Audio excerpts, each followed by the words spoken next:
I called an air conditioning repair guy while my adoptive son was out. 15 minutes later, I received a message from the attic that sent chills down my spine. The technician wrote, "Sir, there is a hidden door behind the shelves. I hear breathing inside." I casually told him it was just storage. But then his reply came. "There are 6 heavy-duty locks on the door, a carbon monoxide detector, and someone is trapped in there." That was the moment I realized the monster I had raised was hiding his darkest secret right above my head. If you are watching this, take a deep breath, because what I am about to tell you is something I never imagined would happen under my own roof. Before I continue this story, let me know where you are watching from in the comments below. Hit the like button and subscribe to the channel if you have ever had to stand up to family who underestimated your worth. I need your support to get through this because the truth I uncovered will leave your jaw on the floor. It is 114 degrees in Phoenix, Arizona. This is not just a hot summer day. It is a record-breaking heat wave that makes the air feel like you are standing directly behind a jet engine. My name is Richard Bowman, but my friends call me Rick. I am 70 years old, a retired civil engineer who spent 40 years of his life calculating load bearings, structural integrity, and stress fractures. I built this classic sprawling ranch house with my own 2 hands. It was supposed to be my peaceful sanctuary for my twilight years, but right now it feels like a brick oven. The central air conditioning just died. There is dead silence coming from the air vents. Sweating through my cotton shirt, I reached for my cell phone on the granite kitchen counter. I needed to call an emergency repair service before the house baked me alive. But before my fingers could even dial the second digit, a hand violently yanked the phone right out of my grip. It was Tyler. Tyler is my 34-year-old adoptive son. I took him in when he was just 10 years old, gave him everything, and paid for his education. On paper, he is a highly successful real estate and cryptocurrency investor. He is a man who wears custom-tailored suits and always pretends to care about my safety whenever we are in public. But behind closed doors, he is a ruthless control freak. "Dad, what do you think you're doing?" Tyler barked at me, his eyes wide and unblinking. I wiped a bead of sweat from my forehead, trying to keep my voice calm and steady. "The AC is broken, Tyler. It is boiling in here. I am calling a repairman." Tyler slammed my cell phone down onto the counter. "No, you are not calling anyone. You are not bringing any strangers into this house today. I will fix it myself after I get back from my meeting." I stared at him, absolutely bewildered. "Fix it yourself? You do not know the first thing about HVAC systems." "Tyler, look at me. I am 70 years old. I cannot sit in a house that is 114 degrees. It is dangerous." But Tyler was already pacing across the hardwood floor, his voice rising in a strange mixture of panic and aggressive anger. I said, "No, Dad. My highly classified crypto mining servers are running upstairs in the attic right now. There are millions of dollars in digital assets processing as we speak. I cannot have some random minimum wage worker poking around the vents and messing with the electrical grid. Do you understand me?" He did not even wait for my answer. He grabbed his leather briefcase and headed straight for the heavy wooden front door. "Tyler!" I yelled, feeling a sudden wave of dizziness wash over me as the ambient temperature in the house steadily climbed. "You cannot leave me locked in here without air conditioning." Tyler turned back, giving me a cold, patronizing smile that made my blood boil.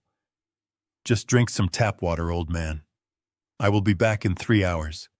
Do not touch the doors." With that, he walked out.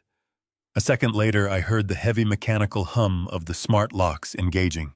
Click, click, click. Tyler had installed a state-of-the-art automated security system last year. He claimed it was to protect my valuables. In reality, it was a leash. He locked the main deadbolts from the outside using his smartphone application. I was trapped inside my own home. The heat in the living room was quickly becoming unbearable. The heavy Arizona sun beat down relentlessly on the roof, turning the house into a literal pressure cooker. I stumbled into the kitchen and splashed lukewarm water on my face. My heart was pounding far too fast in my chest. The early symptoms of heat stroke were already creeping into my bones. My vision blurred slightly at the edges. I knew I needed to get help immediately, but Tyler had taken my cell phone with him. Then, my civil engineer brain kicked into gear. I remembered a tiny detail that Tyler had completely forgotten. In the back of the guest bedroom closet, buried under a pile of old architectural blueprints, there was an ancient analog landline phone. It was plugged straight into the wall, jack completely disconnected from Tyler and his fancy smart home grid. I dragged myself down the long hallway, every single step, feeling heavier than the last. I dug through the dusty closet, my hands trembling uncontrollably as I pulled out the old beige receiver. I held my breath. There was a dial tone. I quickly dialed an emergency HVAC repair company that I had used a decade ago. A friendly dispatcher answered, and after hearing the panic in my voice, they promised to send a technician named Jason right away. I sat on the closet floor, leaning against the doorframe, gasping for air. I felt a small, bitter victory. I was not going to let my arrogant son dictate whether I lived or died in a boiling house. 20 minutes later, I heard a sharp knock at the back patio door. It was Jason. He was a sharp, 20-year-old kid, dressed in a gray uniform. Because the smart locks were jammed, I had to communicate with him through the thick glass window. I explained that I was locked in by a malfunctioning smart lock and asked if he could pick the old manual deadbolt on the side door. Jason smiled confidently, mentioning he was a former Army mechanic. True to his word, within seconds, he had the heavy door open. A rush of dry, scorching air blasted into the hallway, but Jason did not waste any time. He took one look at my pale face, told me to sit down and drink plenty of water, and immediately grabbed his heavy tool bag. "The main air handler is up in the attic, right?" he asked. I nodded weakly from the kitchen chair. "Please be careful up there," I warned him. "My son claims he has a bunch of expensive computer servers running." Jason chuckled lightly. "Do not worry, sir. I will just check the cooling coils and the blower motor. I will be in and out." Jason pulled down the wooden attic stairs and climbed up, disappearing into the dark, stifling space above the ceiling. I sat at the kitchen table, nursing a glass of water, finally feeling my racing heart rate begin to slow down. I honestly thought the worst of the drama was over. I thought this was just a simple disagreement with an overbearing, greedy son. But 15 minutes passed. No sound came from the attic. No clanking of metal tools. No footsteps on the wooden joists. Just a heavy, suffocating silence. Then the landline phone on the counter suddenly rang, shattering the quiet. It was the HVAC company dispatcher. She said Jason had just sent an urgent text message to their dispatch system, and she needed to read it to me immediately. She cleared her throat and read the exact words of Jason. "Sir, there is a hidden door behind the attic shelves. I hear breathing inside." The line went completely dead for a second, as my brain struggled to process what the dispatcher had just said. I gripped the beige plastic receiver of the landline so hard, my knuckles turned white. Breathing. Someone is breathing in my attic. The words echoed in my mind, fighting against every logical thought I possessed. I told the dispatcher to wait, my voice trembling. I needed to see this for myself. Tyler had taken my cellular phone, but I suddenly remembered my tablet was still sitting on the living room coffee table, connected to the home wireless network. I asked the dispatcher for Jason's direct cell phone number, scribbled it down on a piece of junk mail, and hung up the landline. My legs felt like lead as I walked over to the coffee table and picked up the tablet. The house was still an absolute furnace, the stagnant hot air pressing against my skin like a heavy wool blanket. Sweat stung my eyes, but the chill running down my spine made me shiver. I opened the messaging application on the tablet and typed in the number the dispatcher had given me. "Jason, this is Rick, the homeowner." I typed, my fingers slipping slightly on the glass screen. "The dispatcher just relayed your message to me. Are you absolutely sure about what you are hearing? There is no hidden door up there. It is just a reinforced storage unit where my son keeps his expensive computer servers. The sound you are hearing is probably just the liquid cooling pumps circulating water, or maybe a raccoon found its way into the ventilation shaft. I hit send and stared at the screen, praying for a logical explanation. I was a civil engineer. I built things based on logic, mathematics, and solid foundations. The idea of a secret room in my own home, a house I had designed from the ground up, was completely absurd. I had drawn the blueprints myself 30 years ago. There was only raw insulation, wooden joists, and the main air handler up in that dark space. A minute passed. The agonizing silence of the baking house was deafening.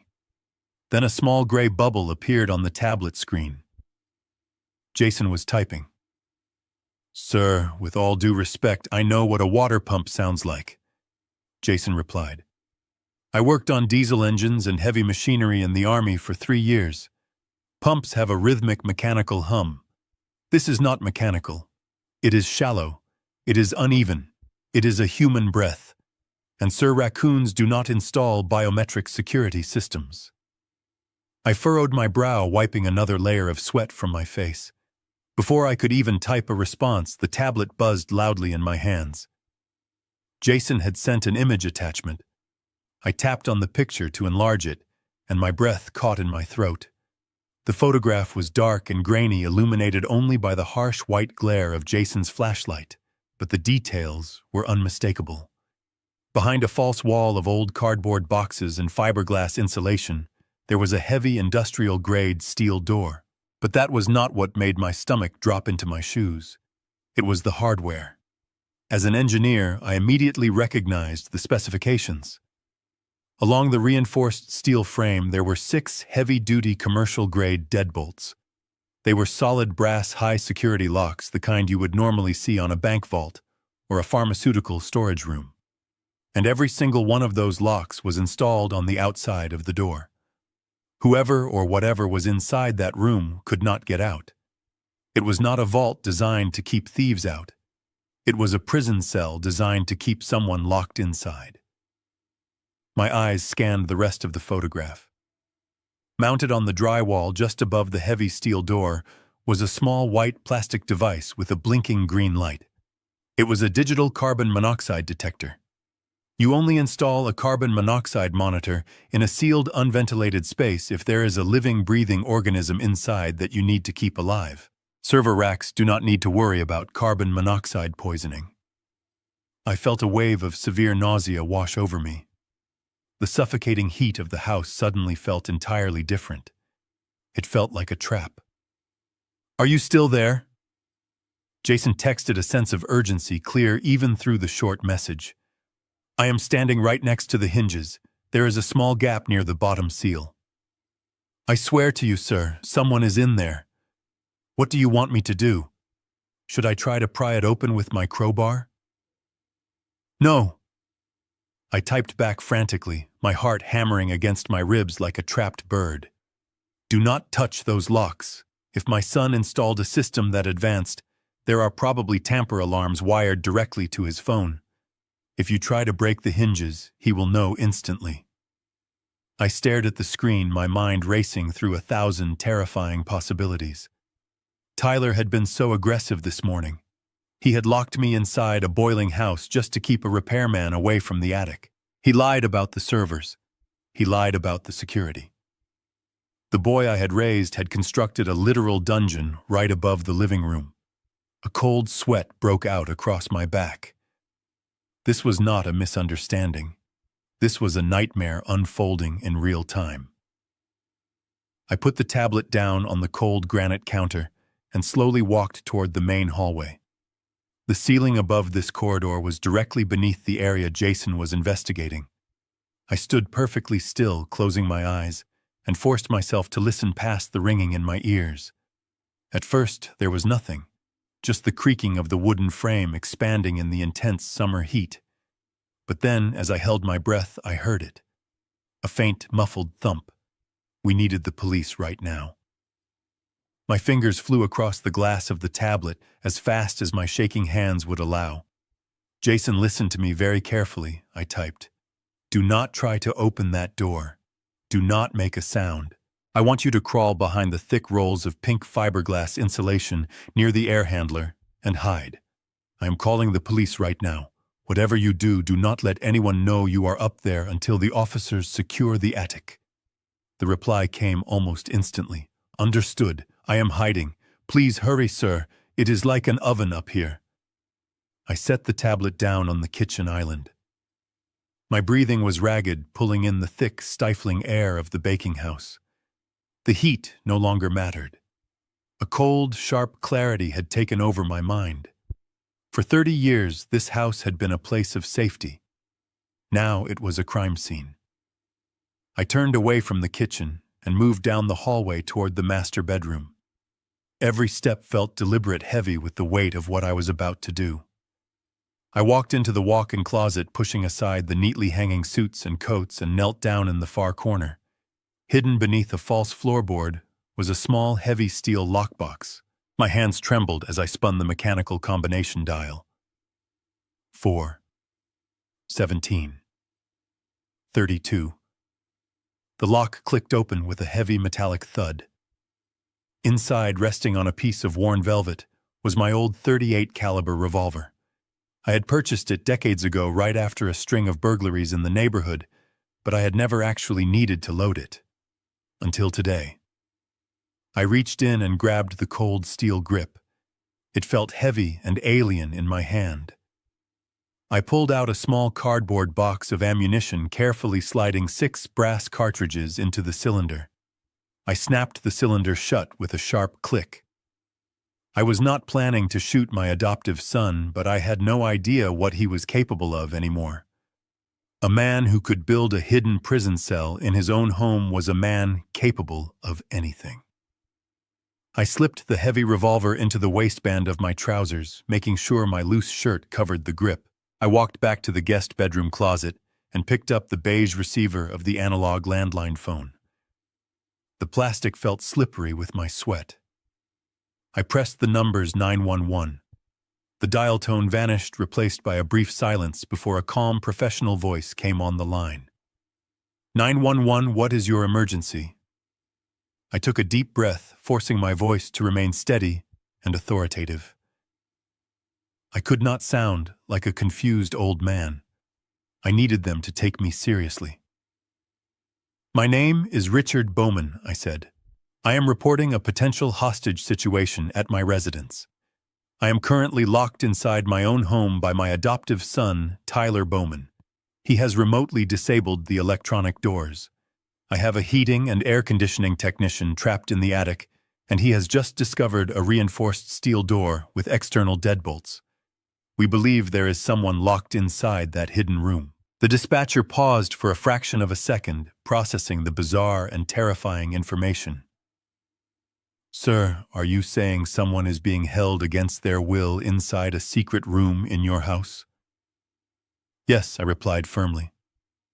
The technician heard breathing coming from behind the door. There is a carbon monoxide detector mounted outside the frame. My son claimed it was a server room, but the hardware indicates it is a cell.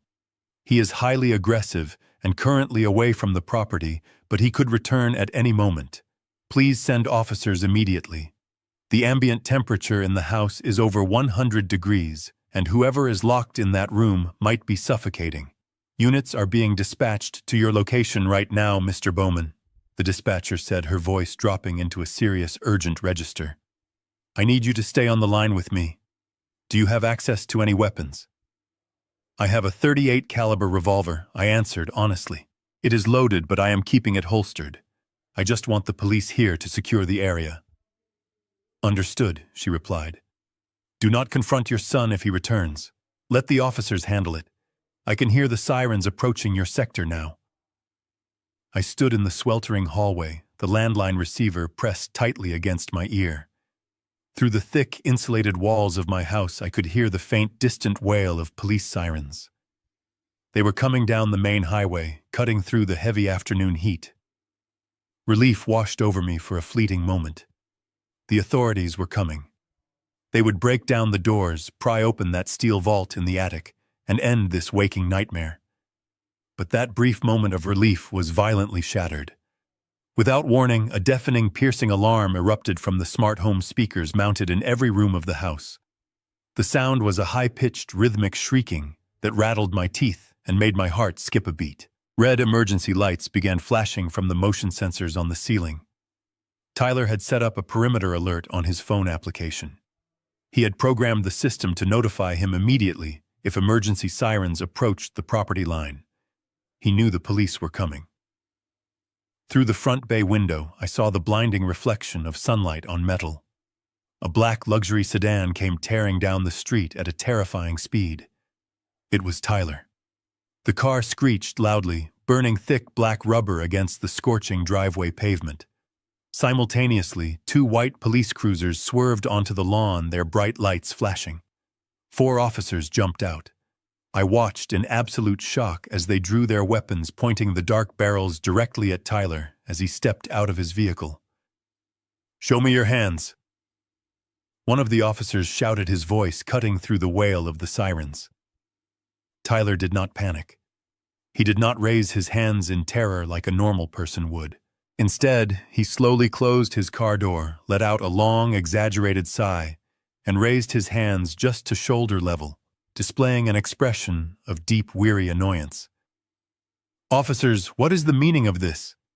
Tyler asked, his voice smooth and remarkably calm. "I am the homeowner. I received an automated alert that my security perimeter was breached." The lead officer, a tall man with a stern face, kept his weapon drawn and approached Tyler cautiously. "We received an emergency call from inside the residence. A report of a potential hostage situation. Keep your hands where I can see them. We need to clear the property." Tyler let out a short, hollow laugh that sent a fresh wave of dread through my veins. A hostage situation. Let me guess. It was my father, Richard, who called. I watched from the front window as Tyler shook his head, playing the role of the exhausted, dutiful son to absolute perfection. "Yes, officer. My father called you. He is inside. Please put the guns away. You are scaring the neighbors, and you are going to give an old man a heart attack." The officers lowered their weapons slightly, but remained on high alert. 2 of them escorted Tyler to the front porch, while the other 2 approached the door. I reached out and manually unlatched the deadbolt from the inside, swinging the heavy wooden door open. The blistering heat of the afternoon rushed in, mingling with the suffocating warmth of the house. The lead officer stepped inside, his hand resting cautiously on his holstered firearm. "Mr. Bowman?" he asked, looking at me. I nodded, my heart hammering against my ribs. "Yes. I am Richard. My technician is upstairs in the attic. There is a locked room. Someone is inside." Before the officer could respond, Tyler walked through the front door, flanked by the other 2 policemen. He looked around the sweltering living room and sighed again, wiping a bead of sweat from his forehead. "Dad, what did you do this time?" Tyler asked, his voice dripping with condescension and fake sympathy. "I told you I was coming right back to fix the air conditioning. Why would you call the police and tell them someone is being held hostage?" My hands clenched into fists at my sides. "Because your repairman found a steel vault above my living room, Tyler." He heard breathing. "What are you hiding up there?" Tyler did not argue. He did not get defensive. Instead, he turned to the lead officer with a look of complete transparency. "Officer, I run a highly lucrative cryptocurrency mining operation. The servers are located in a secure, climate-controlled room in the attic to keep them isolated from the rest of the house. The door is locked because the hardware inside is worth over $2 million. There is no hostage. If you want to see it, I will gladly show you right now." The lead officer nodded sharply.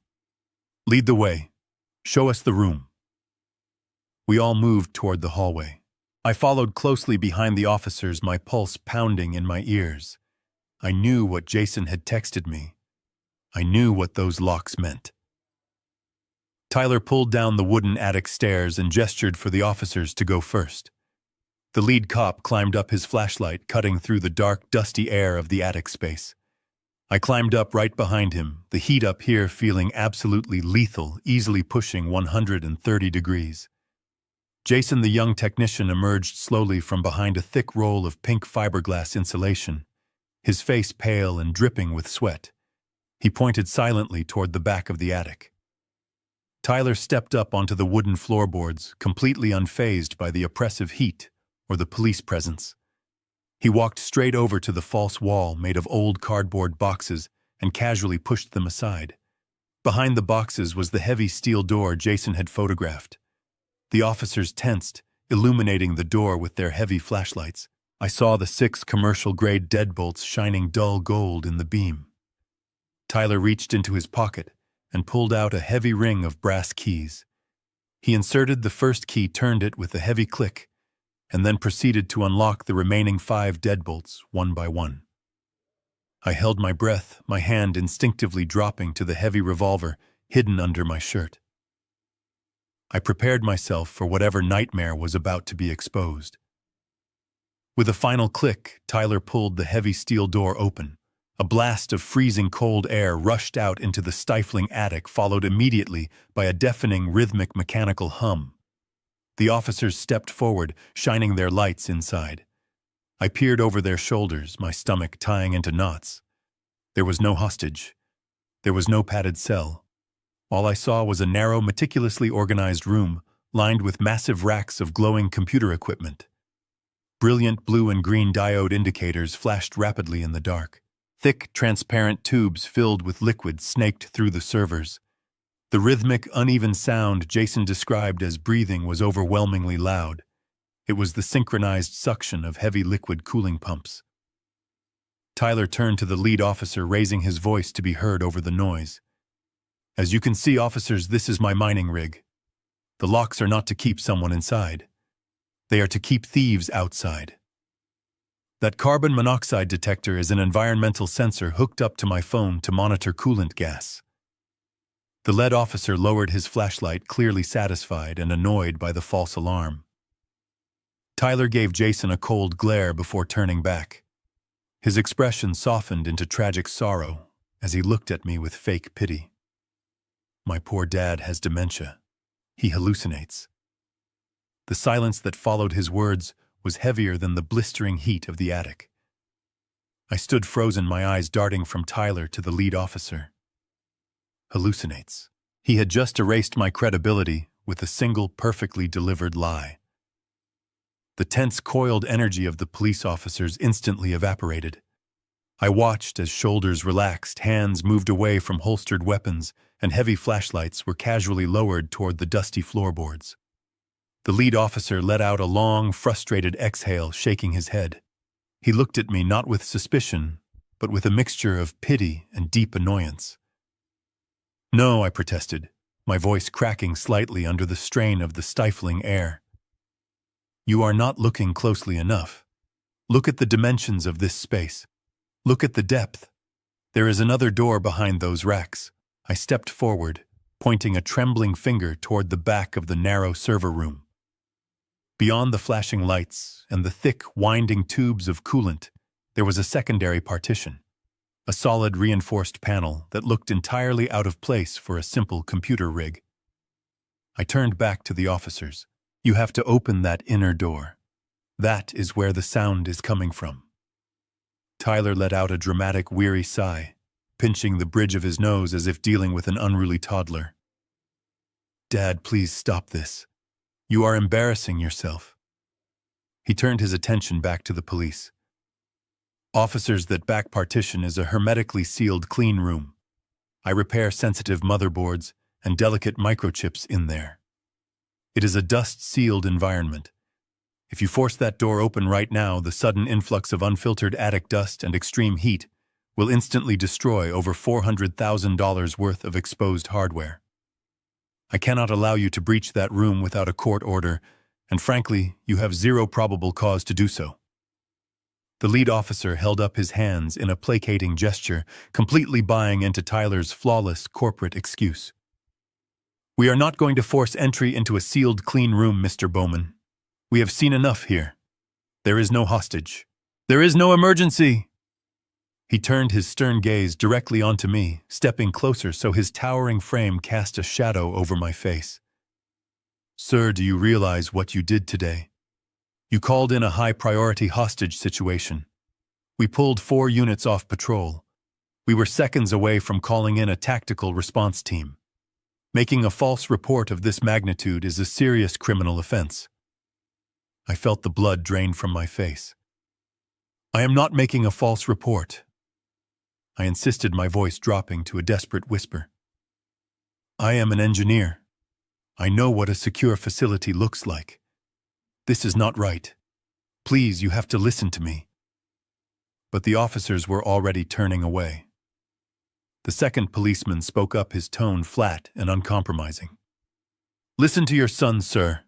You need to stay out of the heat and get some rest. We are going to let this go with a warning because of your age. But if we have to come out to this residence again for a phantom emergency, you will be facing severe fines and potential psychiatric evaluation. Do you understand me?" I swallowed the bitter lump in my throat. The threat was crystal clear. If I pushed any harder, Tyler would have the perfect excuse to declare me legally incompetent. He would have the police on record stating I was a danger to myself. I nodded my head, forced to accept the agonizing defeat. "I understand," I muttered, dropping my gaze to the wooden floorboards. Tyler was not finished. With the police firmly on his side, he turned his wrath toward the young technician who had started this entire ordeal. He marched over to Jason, who was still standing awkwardly near the insulation rolls, clutching his heavy canvas tool bag. "You," Tyler barked, his voice sharp and vicious. "What kind of professional operation are you running? My father is clearly suffering from cognitive decline. And instead of calling me the homeowner, you indulge his paranoid delusions and help him call a SWAT team to my house." Jason stood his ground, his jaw tightening. "Sir, I heard what I heard. I was just following standard safety protocols." Tyler stepped into Jason's personal space, his eyes flashing with genuine malice. "You are trespassing in a secure corporate area. You are fired. You are not getting paid a single dime for this service call, and if I ever see your company truck near my property again, I will sue you for corporate espionage and harassment. Now get out of my house before I have these officers arrest you." The lead officer gestured toward the hatch. "Time to go, kid. Let us clear out." Jason did not argue. He knew a lost cause when he saw one. He hoisted his tool bag over his shoulder and began walking toward the wooden attic stairs. Tyler hovered right behind him, practically shoving the young man forward.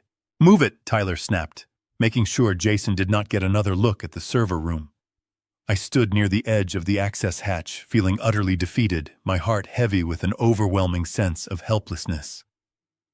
As Jason approached the ladder to climb down, Tyler pushed past him to speak to the officers, leaving Jason directly beside me for a brief second. The technician did not make eye contact.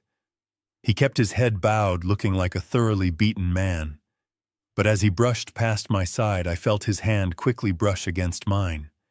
It was a swift, practiced movement, completely hidden from Tyler and the police officers. I felt a small, crumpled object being pressed firmly into my sweaty palm. Jason's fingers curled, mine closed over it. He gave my hand a single, reassuring squeeze and then descended the wooden stairs, disappearing into the sweltering hallway below. The heavy wooden stairs creaked loudly under Jason's heavy work boots. I listened closely to his fading footsteps, my tightly clenched right fist securely hiding the small object he had given me.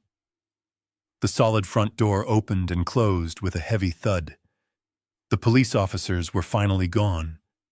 The young technician was gone. I was entirely alone in this sweltering house with the man I had raised. Tyler turned around to face me. The fake smile melted away, replaced by cold fury. He did not yell. His voice dropped to a dangerous whisper. He stepped closer, backing me up against the floral wallpaper. The heat radiating from him matched the oppressive temperature of the house. He pointed a manicured finger directly at my chest, his gaze piercing through my soul. "What is wrong with your defective brain, Dad?" Tyler hissed.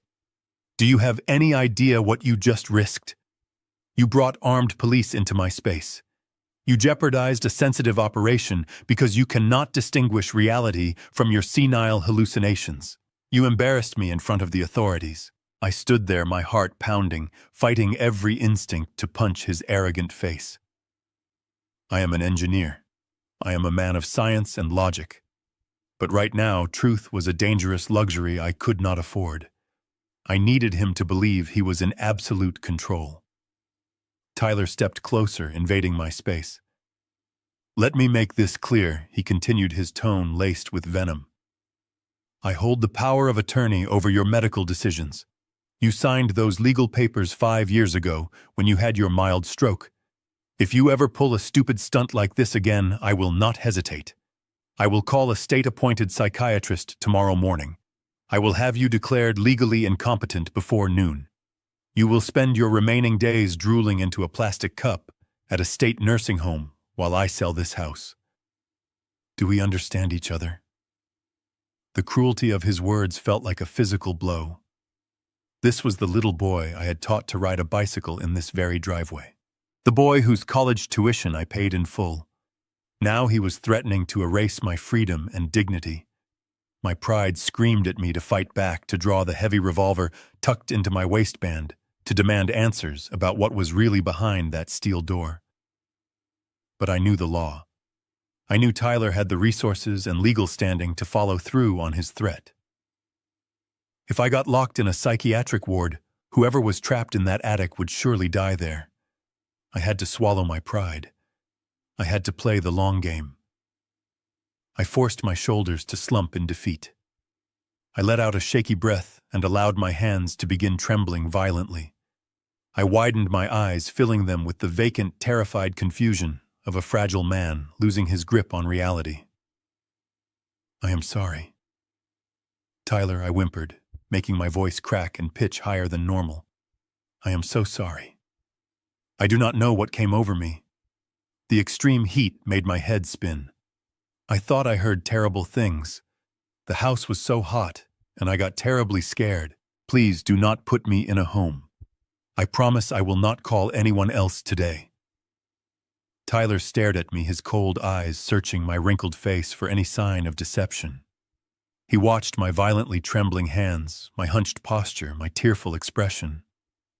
Slowly, the raging anger in his handsome face morphed into absolute disgust and arrogant triumph. He let out a harsh, mocking laugh that echoed down the quiet hallway. Look at you. You are an absolute mess, just a pathetic old man. Go to your room, Dad. Stay entirely out of my way. I am going down to reset the main breakers. If I hear a single peep out of you, I will make that phone call.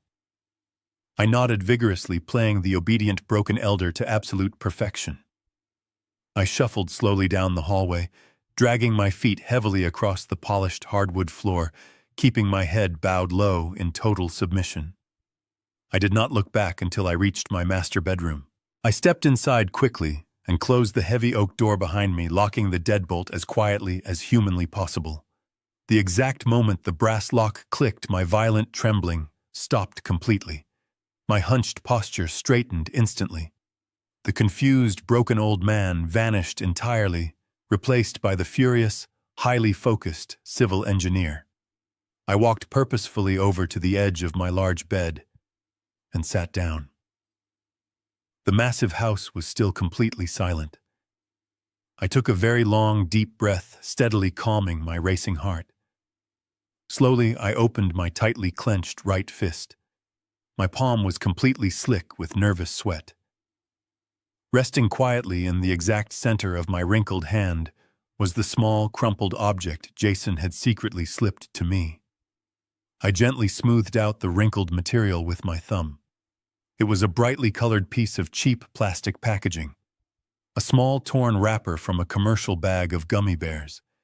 But it was not just an empty wrapper. Stuck to the inside of the shiny plastic was a tiny half-eaten piece of red candy. Jason had texted me earlier that he found a tiny gap near the bottom rubber seal of that heavy steel door. This was exactly what he had managed to pull out from that small, hidden crevice. I stared intensely at the crushed red candy, my blood running colder than ice despite the suffocating heat of the dark bedroom. A $2 million corporate clean room. A highly secure, dust-free technical environment filled with sensitive microchips and liquid cooling pumps. Tyler had explained it all so perfectly to those gullible police officers. But my deeply logical mind snapped the final puzzle piece perfectly into place. Computer servers do not eat red gummy bears. I sat there in the heavy darkness of my bedroom, staring intently at that tiny piece of red gelatin for what felt like hours. The house had settled into a restless, suffocating quiet.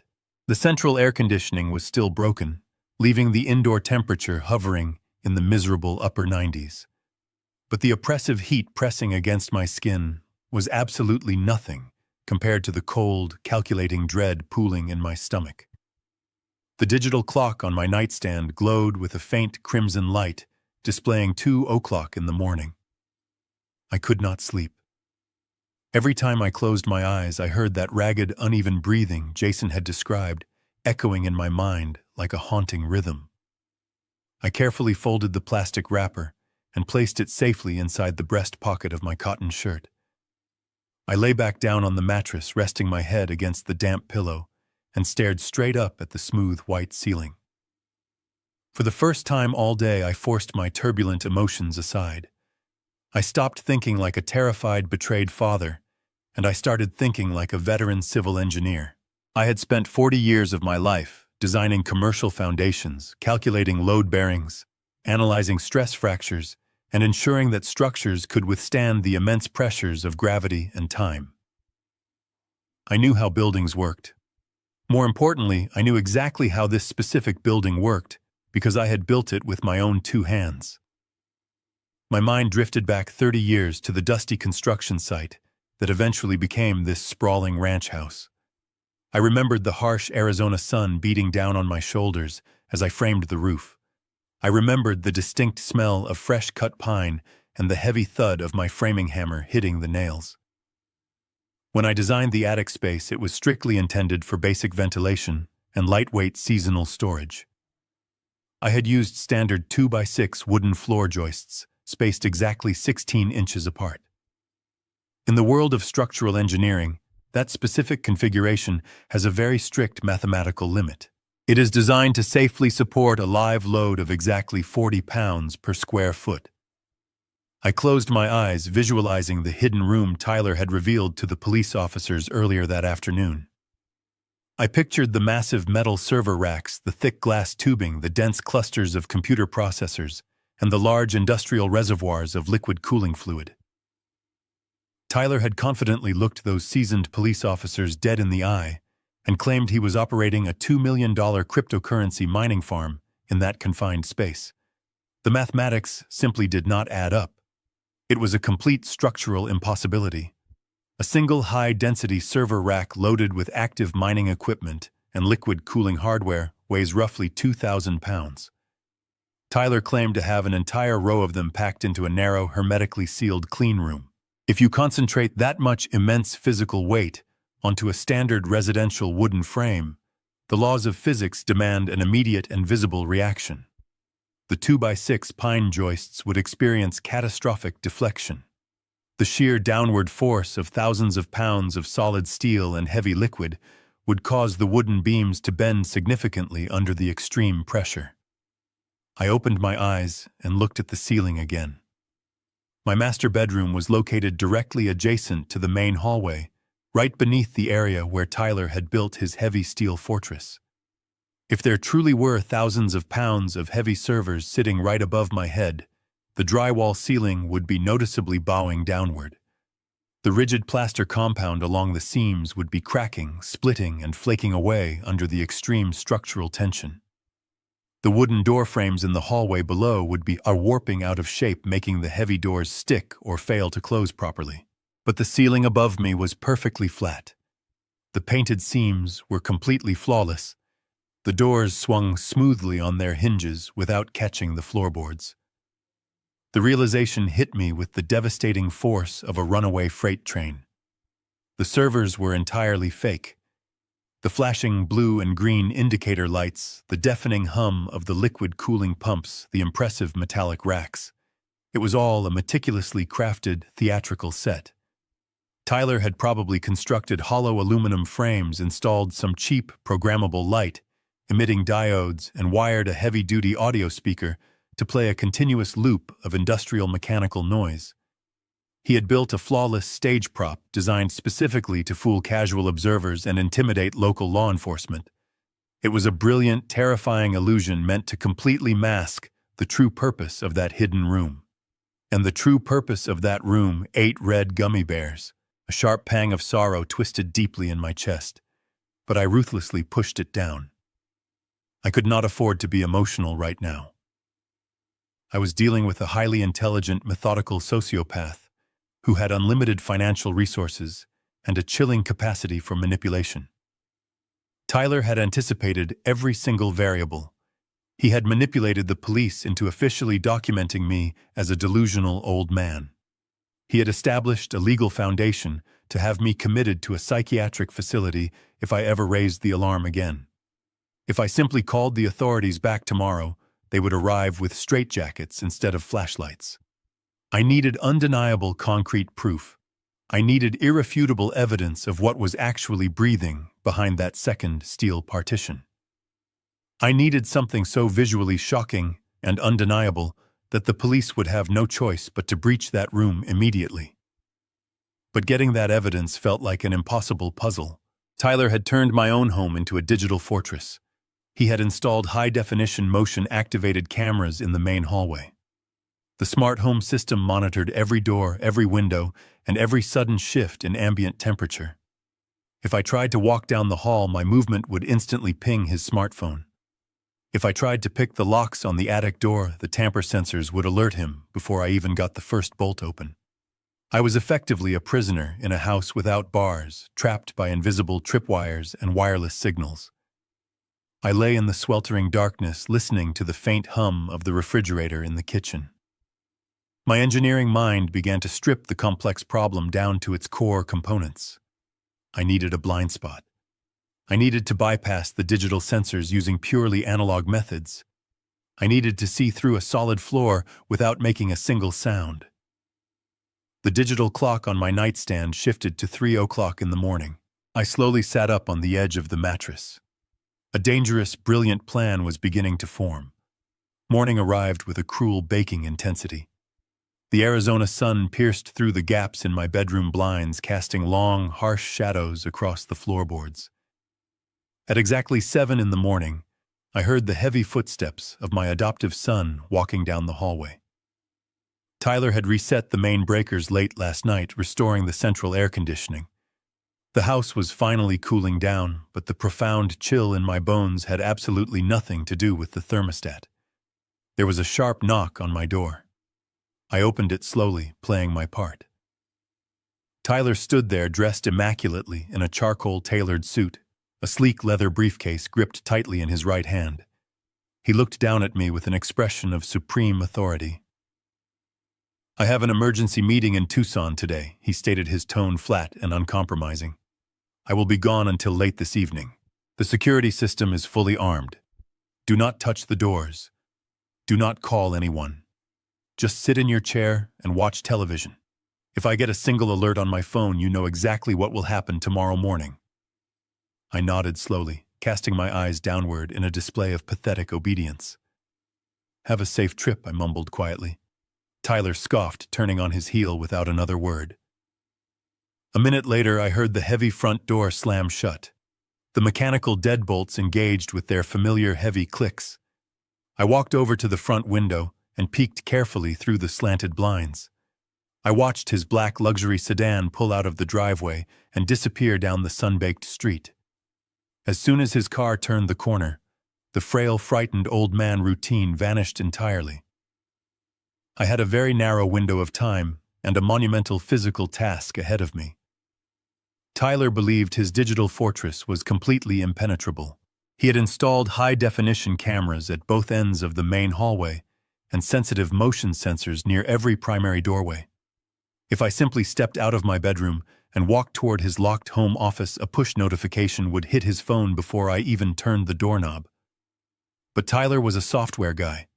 He understood code algorithms and digital perimeters. I was a veteran civil engineer. I understood the physical bones of the house. When I designed this property 30 years ago, I installed oversized commercial-grade galvanized steel ductwork for the heating and cooling system to maximize airflow in the punishing desert heat. The main trunk line ran directly from the utility space above my bedroom closet straight across the attic floorboards and branched right into the ceiling of what was now Tyler's locked office. The digital sensors monitored the living spaces below, but the internal ventilation shafts were completely unmonitored blind spots. The only problem was my age. I was 70 years old. My joints were stiff with arthritis, and my lower back constantly ached. Crawling through a cramped metal tube was going to be excruciating. I went to my closet and pulled out a heavy pair of denim work pants and a long-sleeved flannel shirt to protect my skin from sharp metal edges and fiberglass insulation. From my tool bench in the corner, I grabbed a flathead screwdriver, a pair of heavy leather work gloves, and a small, tightly rolled strip of black cotton fabric. I tied the thick cotton cloth securely over my eyes, pulling it tight against my temples. A blindfold might seem counterintuitive, but it was absolutely essential. The interior of those ancient ducts was filled with decades of sharp, microscopic metallic dust and loose fiberglass fibers. Without protective goggles, which I did not have in the house, a single loose shard getting into my cornea in the pitch-black space could permanently blind me. More importantly, using a flashlight would reflect off the galvanized steel, potentially bleeding light through the air registers in the hallway and triggering Tyler's ambient light sensors. I had to do this entirely in the dark. I had to rely completely on the architectural blueprint permanently etched into my memory. I climbed up onto a sturdy wooden chair inside my closet, reached up, and carefully popped the heavy square air return grill out of the ceiling. A rush of cold, conditioned air hit my face.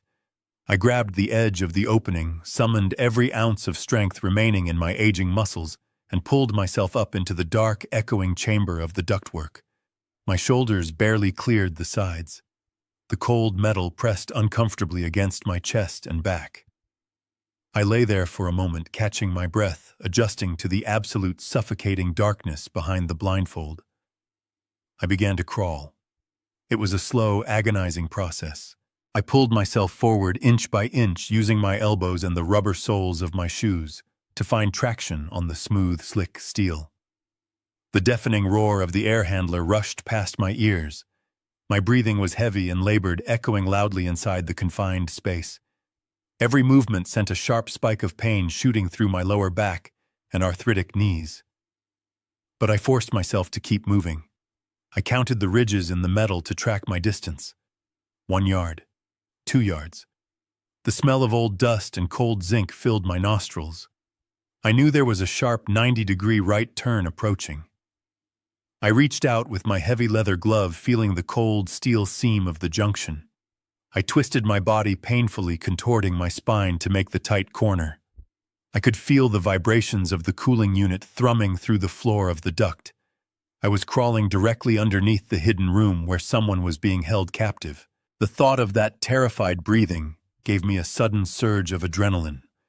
I pushed forward, ignoring the burning ache in my tired muscles. After what felt like an eternity of crawling through the suffocating darkness, my gloved hand touched the hard, slatted surface of an air vent register. I had reached the drop point. I was positioned exactly above the center of Tyler's locked home office. I carefully reached down and used the flathead screwdriver to loosen the internal screws holding the heavy metal grill in place. I had to move with excruciating slowness, ensuring not a single screw or piece of metal dropped to the hardwood floor below. Finally, the grill came loose. I slid it quietly back into the duct beside me. I pulled the black cotton blindfold down from my eyes, blinking against the sudden influx of daylight streaming up from the room beneath me. I shifted my weight, swinging my legs down through the narrow opening in the ceiling, and dropped slowly to the floor. I landed heavily on the plush carpet, my knees buckling slightly under the impact. I let out a quiet gasp of pain, but quickly steadied myself. I stood up and looked around. Tyler's office was spotless, cold, and meticulously organized. The walls were lined with expensive, abstract art, and a massive mahogany desk dominated the center of the room. On top of the desk sat a high-end computer with 3 massive monitors. I ignored the computer entirely. I knew Tyler would have heavily encrypted the hard drives with complex biometric passwords. I was not looking for digital files. I was looking for the paper trail. Paranoia always forces criminals to keep physical records of their most important documents. My eyes locked onto the far corner of the room. Sitting quietly in the shadows was a heavy industrial-grade steel filing cabinet. It looked completely out of place in the elegant modern office. It was an older model secured by a complex mechanical tubular lock right at the top drawer. Digital keypads can be hacked by software, but a purely physical lock requires a physical key or a very specific set of skills to bypass. Tyler thought keeping the heavy office door locked from the outside was enough to protect this cabinet. He was incredibly wrong. I walked over to the cold steel structure and knelt down on the soft carpet. I reached into my pocket and pulled out a small specialized tension wrench and a stainless steel lock-picking tool I had kept from my early days on commercial construction sites. I took a deep, steadying breath, listening to the absolute silence of the house. I slid the metal tools gently into the rigid keyway, feeling the delicate mechanical pins resting inside the dark cylinder. I applied a slight pressure, waiting for the first satisfying click. The tiny metal pin inside the heavy tubular lock finally gave way. I heard the sharp, distinct mechanical click echo through the silent office. I slowly rotated the tension wrench, and the heavy steel locking bar disengaged. I pulled out my lock-picking tools and slid them into my pocket, my heart pounding like a trapped bird. I grabbed the cold metal handle of the top drawer and pulled it open. The drawer glided outward on smooth steel tracks, revealing row after row of meticulously organized manila folders. Each folder was neatly labeled with typed white tabs. I began to flip through them rapidly, my calloused fingers searching specifically for anything related to computer hardware, cryptocurrency exchanges, or industrial cooling equipment. If Tyler truly had a $2 million server farm running upstairs, there had to be physical warranties, shipping manifests, and massive electrical bills to support it. But there was absolutely nothing. I searched the entire first drawer and moved down to the second. Still nothing. The complete absence of any technological paperwork confirmed my worst fears. The server room was a complete fabrication. But what I found in the bottom drawer was infinitely worse than a fake computer rig. Tucked away in the very back of the lowest drawer was a thick, unmarked red folder. I pulled it out and laid it flat on the carpeted floor. I opened the cover, and my eyes scanned the first document. It was a commercial invoice from a specialized medical supply company based out of Nevada. I read the line items and my breath caught painfully in my throat. Tyler had purchased a high-capacity pediatric oxygen concentrator. The next invoice was from a wholesale pharmacy. It detailed the purchase of bulk liquid children's vitamins, high-calorie pediatric nutritional shakes, and heavy-duty immune system supplements. My hands began to shake violently as I flipped to the third piece of paper. It was a receipt from an industrial acoustic supply warehouse. He had ordered 60 square feet of heavy military-grade soundproofing, foam solid steel reinforced deadbolts, and a digital carbon monoxide monitoring system. The pieces of the terrifying puzzle were violently slamming together in my mind. The uneven breathing, the lock on the outside of the door, the red gummy bear wrapper. Tyler was not protecting expensive hardware from thieves. He had constructed a soundproof medical prison cell inside my attic, and he was keeping a child inside it. A wave of profound, sickening horror washed over me, making the edges of my vision blur. Who was in that room? Why would my wealthy adoptive son kidnap and imprison a child in our own home? I dug deeper into the red folder, my fingers slipping slightly on the glossy paper due to the cold sweat breaking out on my palms. Beneath the stack of disturbing medical invoices lay a massive, heavy legal document. It was bound with a thick blue ribbon and stamped with the official seal of a major wealth management firm. I recognized the emblem immediately. It was the firm that handled my late wife's estate. I opened the thick document, scanning the complex legal jargon until I reached the primary disbursement clause. The words seemed to burn directly into my retinas. The trust fund was valued at exactly $12 million. It was established by my late wife, specifically designated for her biological descendants. Because Tyler was adopted, he was completely excluded from the primary inheritance. But there was a devastating loophole. The document stated that if the biological heir was a minor, the legal guardian would receive full control of the financial assets provided they submitted a verified biometric fingerprint scan of the child to the trust executors every 5 years to prove the beneficiary was still alive and well. The room started spinning. 4 years ago, my biological daughter died in a horrific fiery car crash on the interstate. Tyler had been the one to identify the vehicle. He had looked me dead in the eye and told me that her young son, my biological grandson Leo, had also perished in the flames. There was not enough left of the vehicle to recover the bodies. I had believed him. I had mourned my family until I had no tears left to shed. But looking at this legal document, the horrific truth finally clawed its way into the light. Tyler had lied. He had somehow pulled little Leo from that wreckage, faked the boy's death, and locked him inside a soundproof box in my attic. He did it to steal the $12 million. He was keeping the boy alive just enough to harvest his fingerprint every 5 years to keep the trust fund active. My adoptive son was a monster of unimaginable proportions.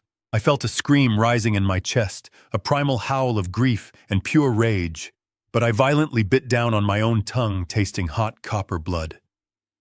I could not make a sound. I had to save my grandson. I had to destroy Tyler.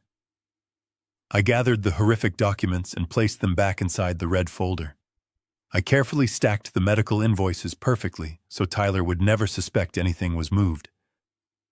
I pushed the folder deep into the bottom drawer and slid the heavy track closed. I grabbed my picking tools, preparing to lock the steel cabinet. Suddenly, a sharp, piercing electronic chirp echoed loudly through the completely silent house. It was the distinct sound of the smart home security system suddenly disarming. My blood ran entirely cold. Heavy mechanical clanking followed immediately afterward. The massive brass deadbolts on the front door were automatically sliding open. Tyler had returned home hours early. Heavy footsteps stepped onto the hardwood floor in the main hallway. The solid wood door slammed shut. "Dad!" "I am back," Tyler called out menacingly. Panic exploded inside my chest. I scrambled up the chair and threw myself into the ceiling vent as the doorknob slowly turned. My boots cleared the edge of the vent just as the heavy office door swung inward.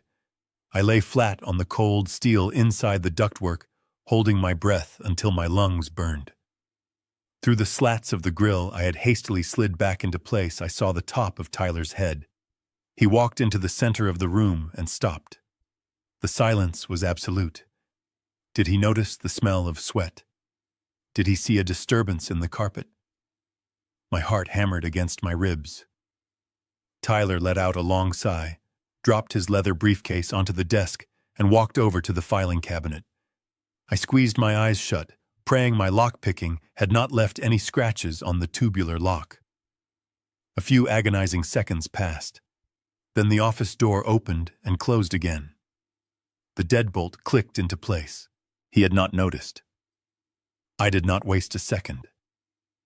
I began the grueling crawl back through the ventilation system. Every muscle in my 70-year-old body screamed in protest. My elbows were bruised and my knees felt filled with broken glass. The journey back seemed to take twice as long, fueled entirely by the adrenaline of sheer terror. When I reached the drop point above my bedroom closet, I lowered myself down, replaced the ceiling grill, and stripped off my dusty clothes. I hid them at the bottom of my laundry basket and washed my face. I put on a clean shirt, sat in my armchair, and turned on the television just as Tyler knocked on my door. He pushed the door open without waiting for an answer. His eyes scanned the room, looking for any sign of defiance. "Just checking on you, Dad," he said, his voice smooth and dangerous. "I hope you had a quiet day." I kept my eyes glued to the television screen, letting my hands tremble slightly on my lap. "Very quiet, Tyler. I just watched the news. I am very tired." He smiled, a thin, completely hollow smile. "Good. Get some rest. You need to keep your strength up." He closed the door, leaving me alone with the horrifying truth. The hours that followed were pure psychological torture. I sat in the dim light of my bedroom, watching the sun sink below the Arizona horizon, replacing the blistering heat with the suffocating darkness of night. I knew what I found in those documents, but paper was not enough. I needed visual confirmation. I needed to see exactly what was happening inside that soundproof box. I needed to know for certain that my grandson Leo was still alive in there. I could not sleep. Every time I closed my eyes, I pictured the terrified face of a child trapped in absolute silence. If I called the police based solely on a stolen folder, Tyler would destroy the evidence, claim the invoices were for charity, and hide the boy somewhere else before the authorities could breach the room. I had to catch him off guard. I needed undeniable proof. I waited until the digital clock on my nightstand glowed with the bright red numbers indicating 3 o'clock in the morning. The house was dead silent. Tyler was a heavy sleeper, but I could not take any chances. I slipped out of bed, keeping my socks on to muffle my footsteps on the hardwood floors. I crept silently down the hallway and slipped into the small guest bathroom. This bathroom was positioned directly adjacent to the main corridor, placing its ceiling perfectly underneath the precise location of the hidden attic room. I quietly closed the bathroom door and locked it. I opened the cabinet beneath the sink and pulled out a canvas tool bag I hid there months ago for plumbing repairs. Inside the bag was an old-fashioned hand-cranked drill. Power drills were far too loud. The high-pitched whine of an electric motor would instantly wake Tyler and trigger the acoustic sensors of his security system. I needed something silent. I attached a microscopic 2mm drill bit to the chuck. It was incredibly thin, barely thicker than mechanical pencil lead. I also pulled out a cheap, flexible fiber optic plumbing camera. It was a simple device I purchased years ago to inspect clogged drainage pipes. It had a tiny lens at the end of a long, bendable wire connected to a small battery-powered handheld monitor. I stepped up onto the edge of the porcelain bathtub, balancing my weight carefully to avoid making the tub creak. I reached up toward the smooth white ceiling. I positioned the sharp tip of the 2mm drill bit directly between the wooden joists, pressing it firmly against the painted drywall. I grabbed the wooden handle of the hand drill and began to turn the crank slowly. It was physically exhausting work. The awkward angle burned the muscles in my shoulders and neck. I had to maintain a perfectly steady rhythmic motion to avoid snapping the fragile bit. The soft scraping sound of metal cutting through hardened plaster seemed deafening to my own ears, but I knew it would not carry past the walls. Dust began to sprinkle down onto my face, stinging my eyes, but I did not blink. After 10 agonizing minutes of constant silent drilling, I felt a sudden release of pressure. The bit had punched through the drywall and pierced the layer of soundproofing foam Tyler had installed beneath the attic floorboards. I carefully withdrew the drill, leaving a completely invisible pinhole in the ceiling. I picked up the fiber optic camera, turned on the handheld monitor, and dimmed the brightness of the small screen to its lowest setting. My hands were shaking violently as I guided the tiny illuminated lens into the microscopic hole. I pushed it upward, feeling resistance as it chewed through the foam. The camera screen flickered on. I dropped to my knees, clapping a hand over my mouth to muffle a scream. The grainy image on the small handheld monitor stabilized, cutting through the pitch-black darkness with its tiny built-in light-emitting diode. I stared at the 2-inch screen, my entire body violently shaking. The breath caught in my throat, forming a sharp, agonizing knot that refused to loosen. I had prepared myself to see something terrible. I had prepared my engineering mind to process the mechanical reality of a hidden vault. But absolutely nothing could have prepared my soul for the devastating image transmitting through that microscopic lens. There were no massive computer servers. There was no $2 million cryptocurrency mining operation. Just as I had deduced from the structural mathematics, the flashing blue and green lights Tyler had shown the police were nothing more than a cheap theatrical facade. A hollow metal rack filled with dummy panels and battery-powered lights stood near the heavy steel door, acting as a visual shield. Behind that fake rack, the true nature of the hidden room was exposed. The walls, the ceiling, and the floorboards were completely covered in thick, dark gray acoustic foam. It was the exact military-grade soundproofing material I had seen on the invoices in Tyler's locked filing cabinet. The foam was designed to absorb every single sound wave, turning the small enclosed space into a suffocating, dead silent tomb. My trembling hand adjusted the dial on the handheld monitor, slowly panning the flexible camera wire deeper into the padded cell. In the far corner of the room, resting directly on the foam-covered floor, was a small stained twin mattress. Beside the mattress sat a compact medical machine. It was a pediatric oxygen concentrator. A clear plastic tube ran from the machine, trailing across the floor like a lifeline.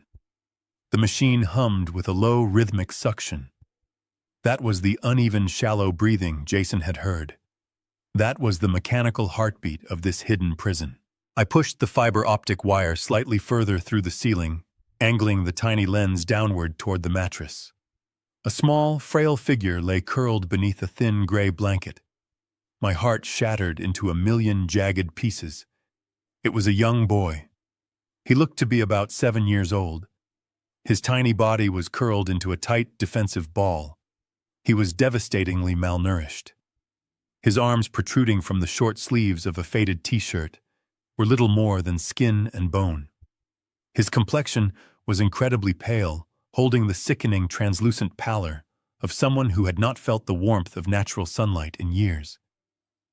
The clear plastic oxygen cannula was looped securely over his small ears, resting beneath his nose.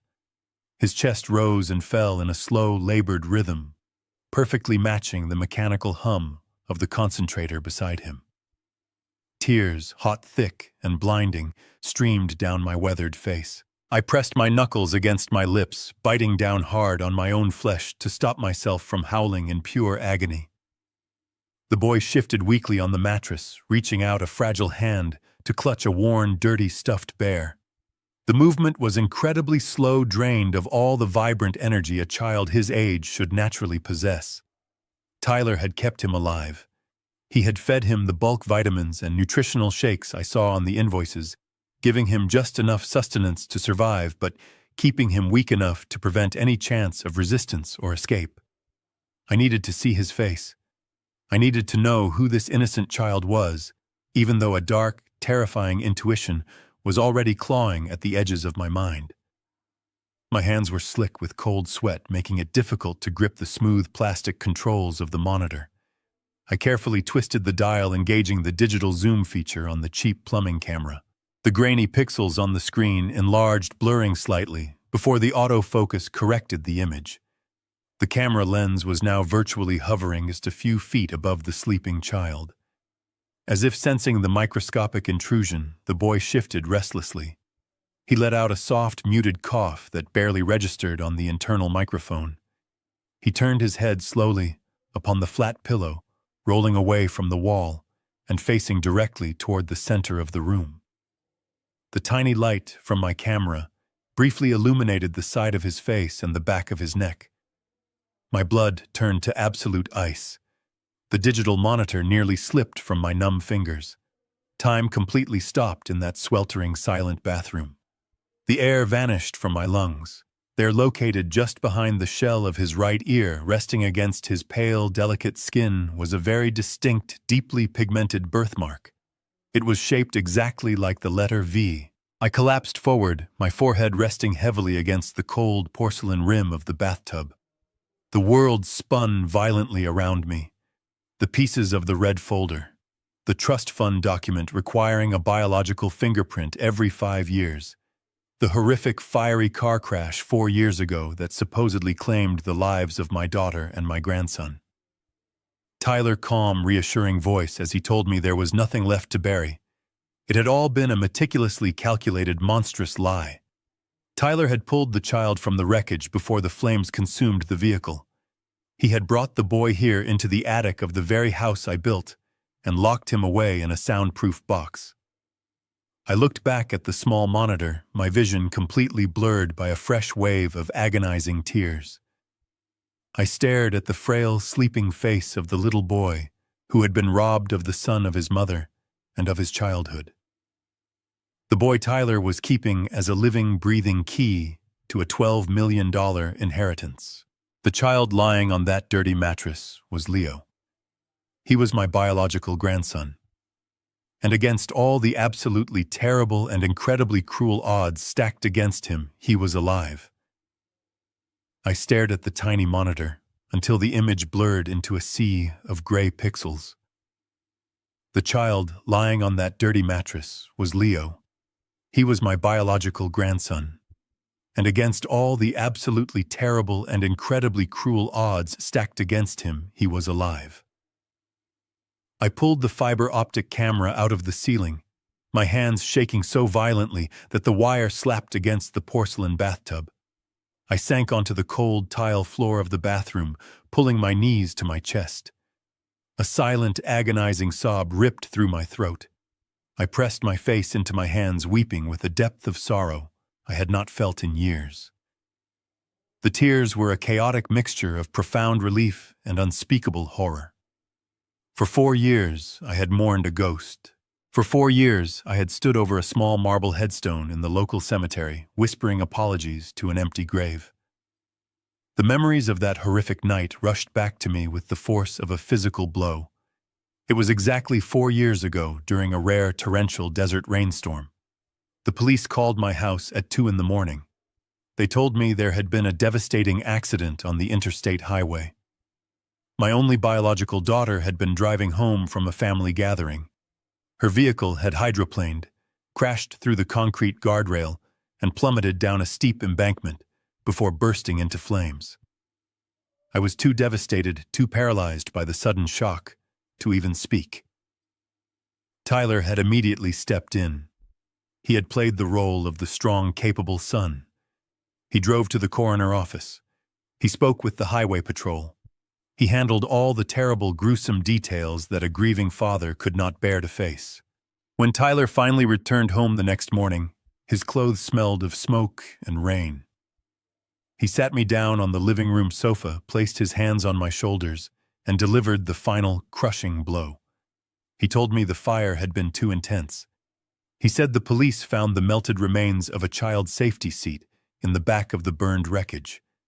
He looked me directly in the eyes, shedding perfect, calculated tears, and told me that my little grandson, Leo, had perished in the flames alongside his mother.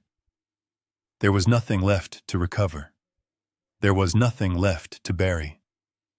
I trusted him completely. I handed over all the funeral arrangements to him. I signed whatever legal documents he placed in front of me because my entire world had just been reduced to ashes. But sitting on the cold bathroom floor, the absolute monstrosity of his deception finally crystallized in my mind. The thick legal document I had found hidden in his steel filing cabinet earlier that afternoon was the key to this entire nightmare.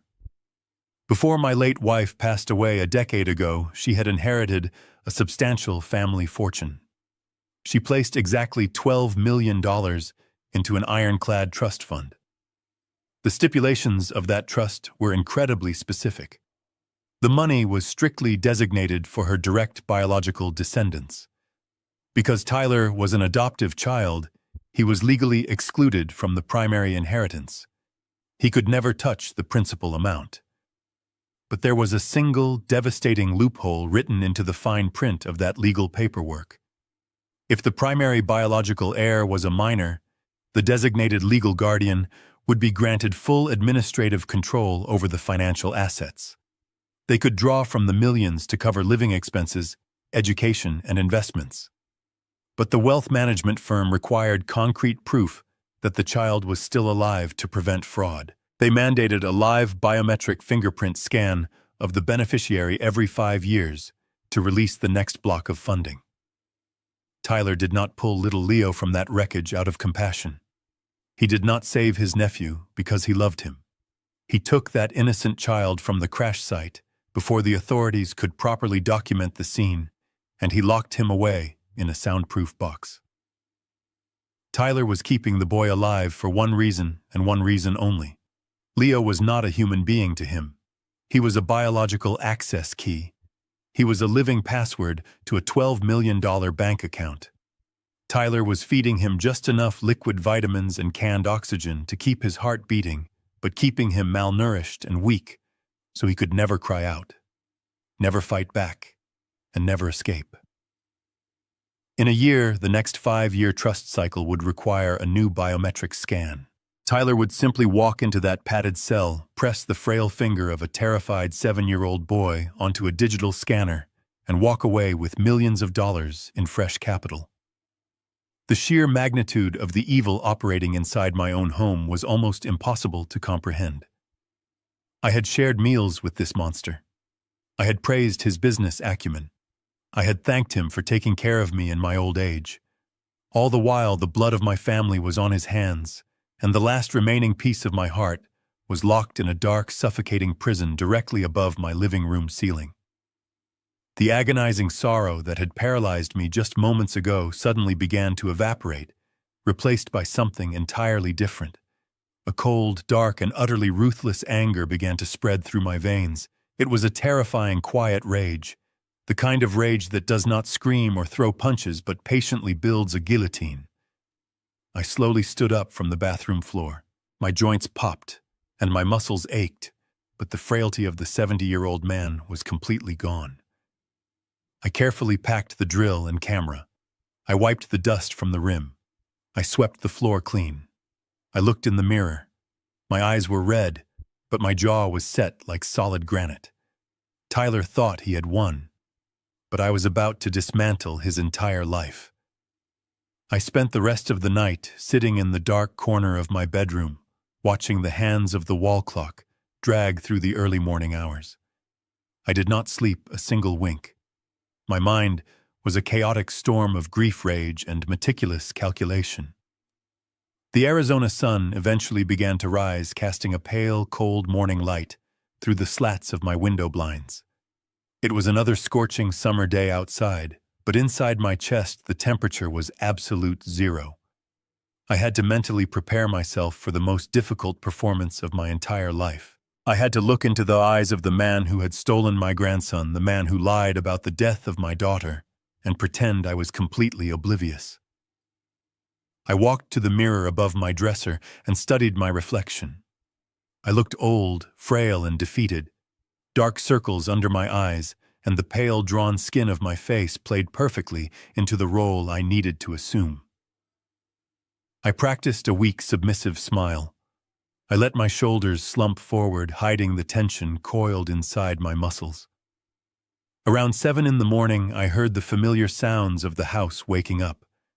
The floorboards in the hallway creaked slightly as Tyler stepped out of his master suite. A few minutes later, the aromatic smell of expensive dark roast coffee began to drift down the corridor from the kitchen. It was a sickeningly domestic, peaceful scent that starkly contrasted with the monstrous reality hidden just a few feet above our heads. I sat on the edge of my bed, folding my hands in my lap, and waited. The heavy footsteps slowly approached my door. There was a soft, polite knock. It was the knock of a caring, devoted son checking on his elderly father. The sheer hypocrisy of that simple sound made my stomach churn with violent nausea. I took a deep, shuddering breath, forcing my heart rate to slow down. "Come in," I called out, making sure my voice sounded thin, tired, and entirely submissive. The brass doorknob turned slowly, and the heavy oak door swung open to reveal the devil standing directly inside my bedroom doorway.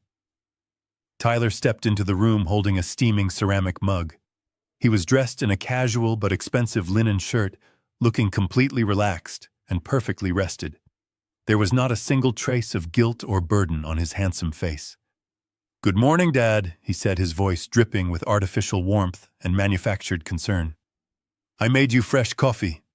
I thought you might need a little pick-me-up after the stressful events of yesterday." He walked across the room and extended the mug to me. It took every ounce of willpower I possessed not to stand up, grab him by the throat, and squeeze the life out of him. My hands ached with the primal urge to inflict absolute agony upon him. I wanted to scream the name of Leo. I wanted to smash the coffee mug against the wall and demand the key to the attic. But the image of my frail, malnourished grandson flashed in my mind, anchoring me to reality. I reached out with trembling hands and took the warm ceramic mug. I looked up at Tyler, forcing my eyes to fill with tears of pathetic gratitude. "Thank you, Tyler," I whispered weakly. "You did not have to do this for me." I brought the rim of the ceramic mug to my lips and took a slow, deliberate sip. The dark coffee tasted like ash in my mouth, but I swallowed it down, maintaining my frail facade. I lowered the mug and gave him the weak, broken smile I had practiced in the mirror for hours. "I am so sorry about the confusion yesterday," I murmured. "I do not know what is happening to my mind lately. The extreme heat confused me so badly. You have been so incredibly patient with me. You really are a good son, Tyler. I am very lucky to have you looking out for me." The words felt like jagged glass scraping against my throat, but they had the intended effect. The chest of Tyler puffed out slightly. A look of supreme, arrogant satisfaction washed over his face. He reached out and patted my shoulder patronizingly. "Do not worry about it, Dad," he said smoothly. "We all get old. You just need to rest and let me handle the complicated things. Just stay out of the attic, stay out of the heat, and let me take care of this family." "I will, Tyler," I promised, lowering my gaze to the floor. "I will stay completely out of your way." Tyler gave my shoulder one last pat, turned around, and walked out of the room, pulling the heavy door shut behind him. The moment the brass latch clicked into place, the pathetic smile vanished entirely from my face. I set the mug down on the nightstand so hard that the dark liquid spilled over the edge. I began to pace the bedroom, my mind analyzing my next move.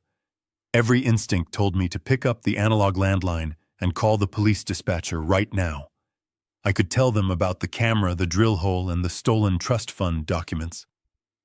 But my decades of engineering experience taught me to always calculate potential points of failure before executing a plan.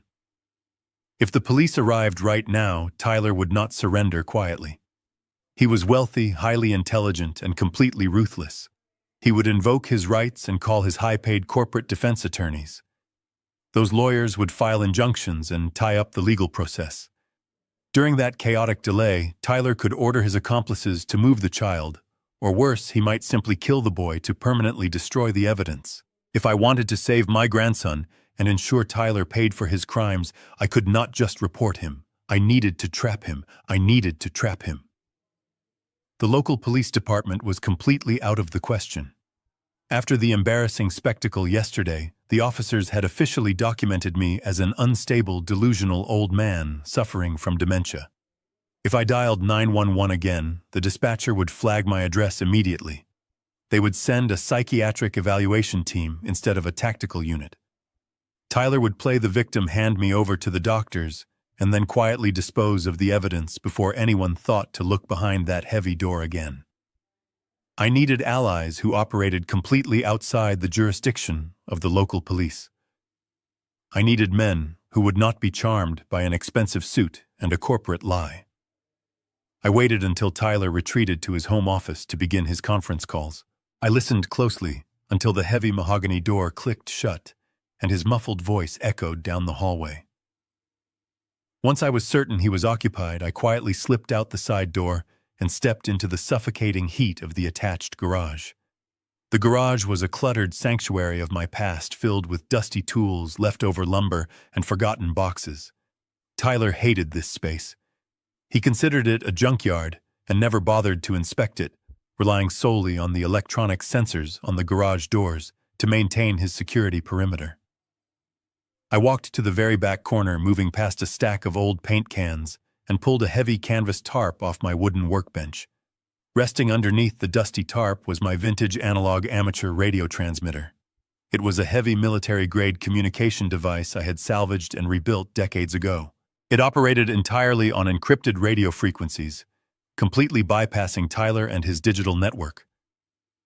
Routers, smart home applications, and cellular signal monitors. There was absolutely no way for him to intercept or track an analog radio transmission. I flipped the heavy metal toggle switches. The old machine hummed to life, its vacuum tubes glowing with a faint, warm amber light. I grabbed the heavy black microphone, adjusted the tuning dial to a highly specific restricted frequency, and pressed the transmission button. Bravo 6, this is Architect. I repeat, Bravo 6, this is Architect. Requesting an immediate priority line. I spoke into the microphone using a call sign I had not uttered in over 20 years. I released the button and waited, listening to the crackle of atmospheric static. A full minute passed. Just as my heart began to sink, the static broke, replaced by a deep, gravelly voice. Architect, this is Bravo 6. It has been a long time, Rick. Are you in trouble? A wave of profound relief washed over me. The man on the other end of the frequency was William. We had served together as combat engineers long before I started building suburban houses. Today, William was a high-ranking commander for a specialized state-level tactical task force that worked directly with a severe crimes division of Child Protective Services. William, I need your help, I said, keeping my voice low but intensely urgent. I have a confirmed hostage situation at my primary residence. My adoptive son is holding a 7-year-old boy inside a fortified, soundproof cell built into my attic.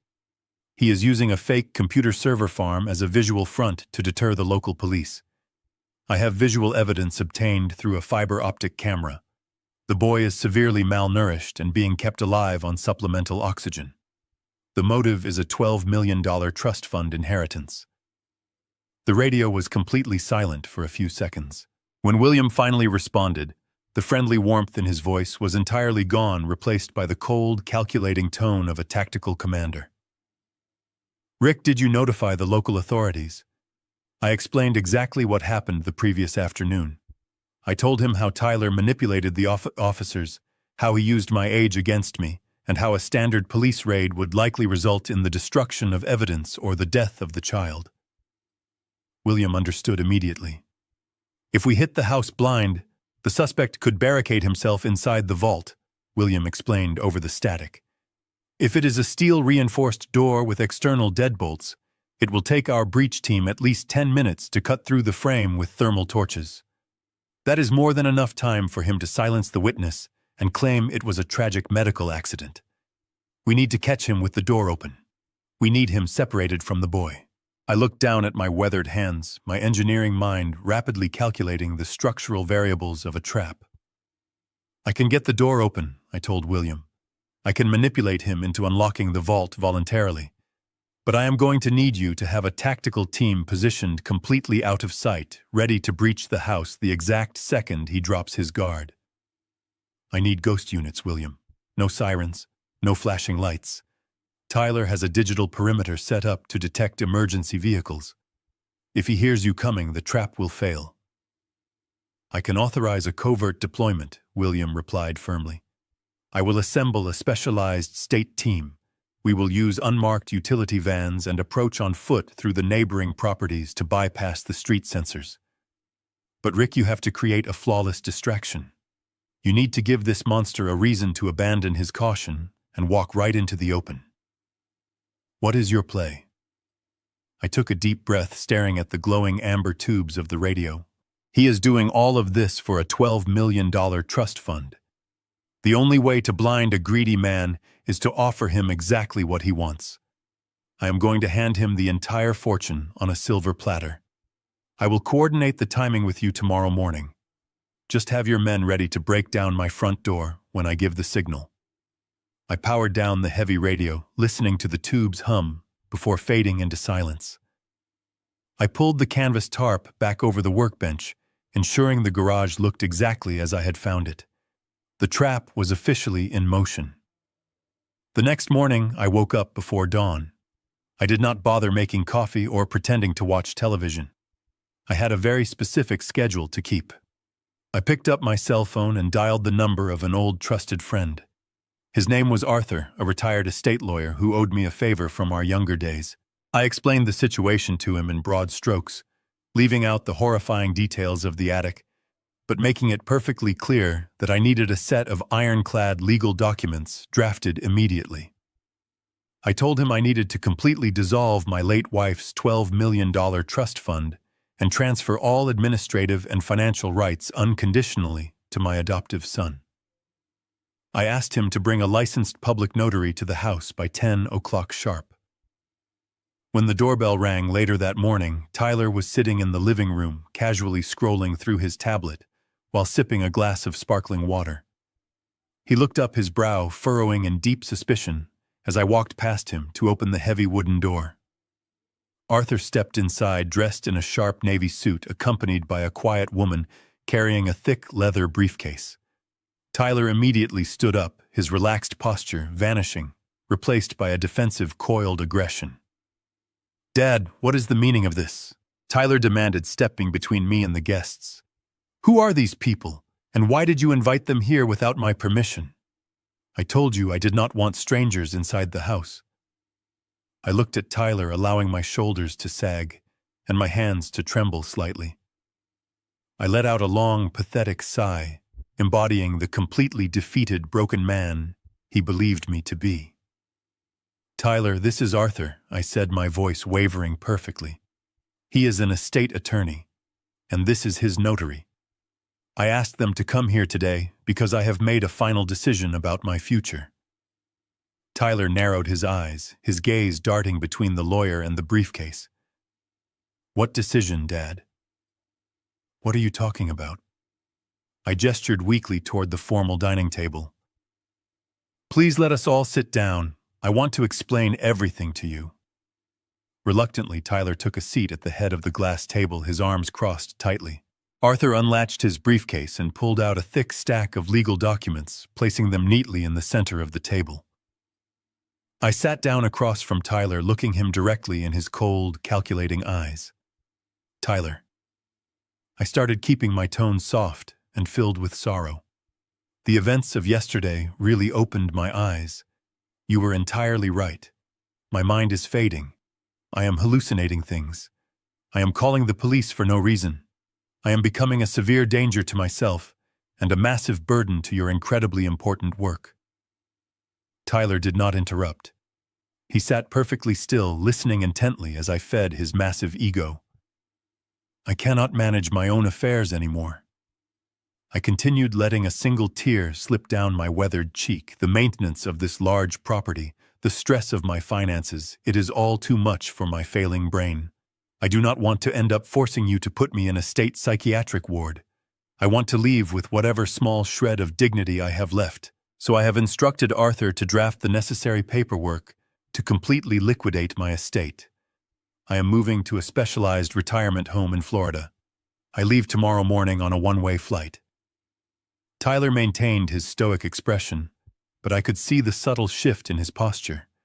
The defensive tension was slowly melting away. "And what about the finances?" Tyler asked, his voice carefully neutral, masking the ravenous greed I knew was boiling just beneath the surface. I pushed the thick stack of legal papers across the smooth glass table. "I want to liquidate the entire $12 million trust fund today," I said, clearly ensuring every word hung heavily in the silent room. "I am signing it over to you, unconditionally.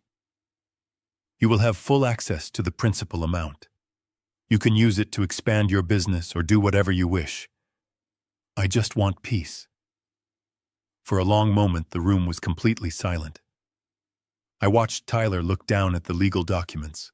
His eyes scanned the bold headings, the official seals, and the signature lines. The bait was massive. It was the exact prize he had spent 4 years torturing an innocent child to slowly acquire. Now it was sitting right in front of him, instantly accessible without any waiting. The sheer magnitude of the greed radiating from him was almost palpable. His eyes widened slightly as the reality of 12 million unrestricted dollars washed over his sociopathic mind. This was the ultimate victory for him. He looked up at me, a sickening, triumphant smile slowly spreading across his handsome face. "Dad, I think this is incredibly wise," Tyler said, his voice dripping with fake compassion. "Florida will be so much better for your health. I am glad you are finally seeing reason."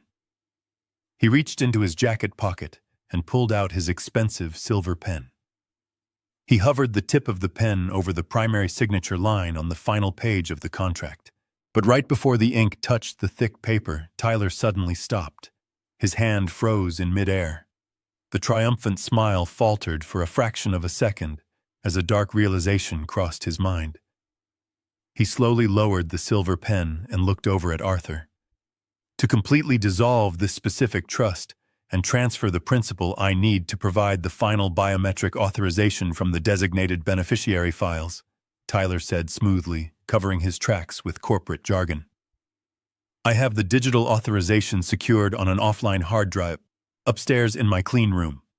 He turned back to me, the greed in his eyes burning brighter than the sun. "Give me exactly 10 minutes, Dad," Tyler said, pushing his chair back and standing up from the dining table. "I need to go up to the attic to retrieve the final biometric scan. Then we can sign everything and make this official." Tyler turned on his heel and walked briskly out of the dining room. I sat perfectly still, listening to his heavy footsteps ascend the wooden staircase. He was going to walk into that soundproof room and force my terrified grandson to press his tiny finger onto a digital scanner. My heart pounded furiously, but I forced my expression to remain entirely blank.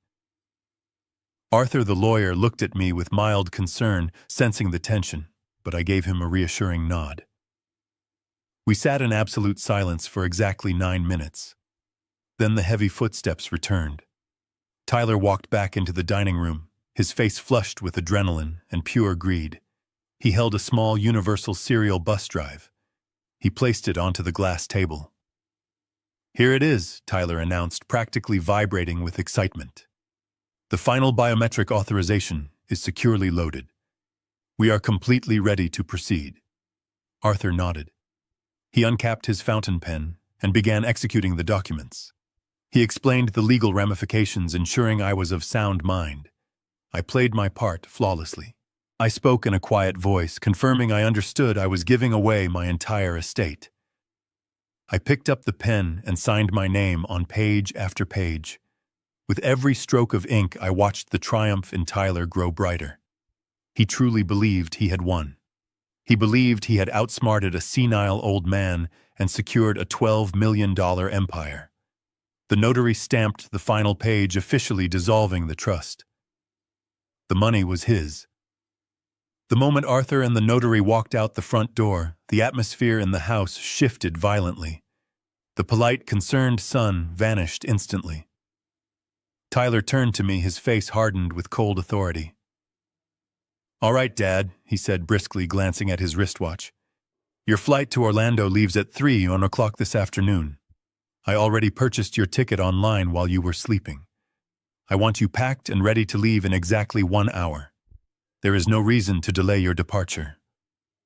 I widened my eyes, feigning shock and hurt. "But Tyler," I stammered, my voice trembling. "I need time to sort through my things. I have 30 years of memories in this house."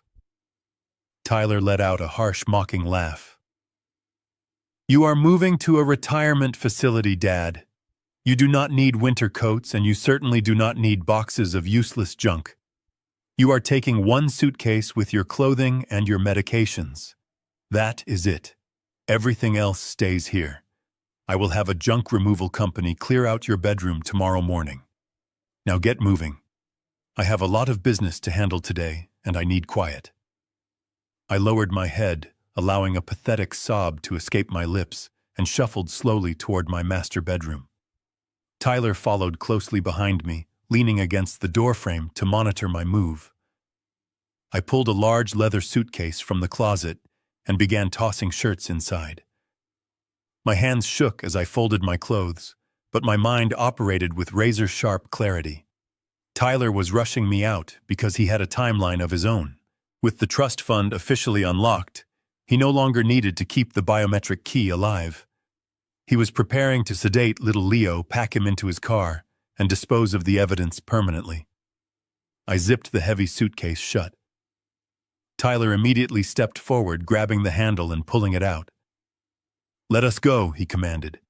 "I have a car waiting for you at the curb." He marched down the hallway. I followed him to the front door, dragging my feet. I stepped out into the blinding, oppressive heat of the Arizona afternoon.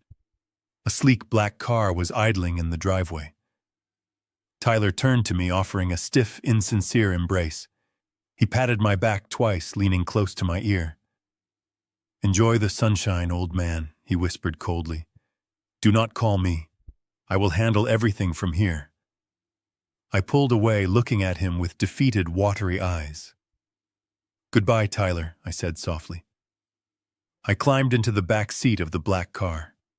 Tyler slammed the heavy door shut, stepping back onto the manicured lawn. The driver shifted into gear and pulled away from the curb. I looked through the tinted rear window, watching Tyler stand in the driveway. He was smiling broadly. He was finally alone. He thought the game was entirely over. The black car drove smoothly down the residential street, the air conditioning blasting against my face.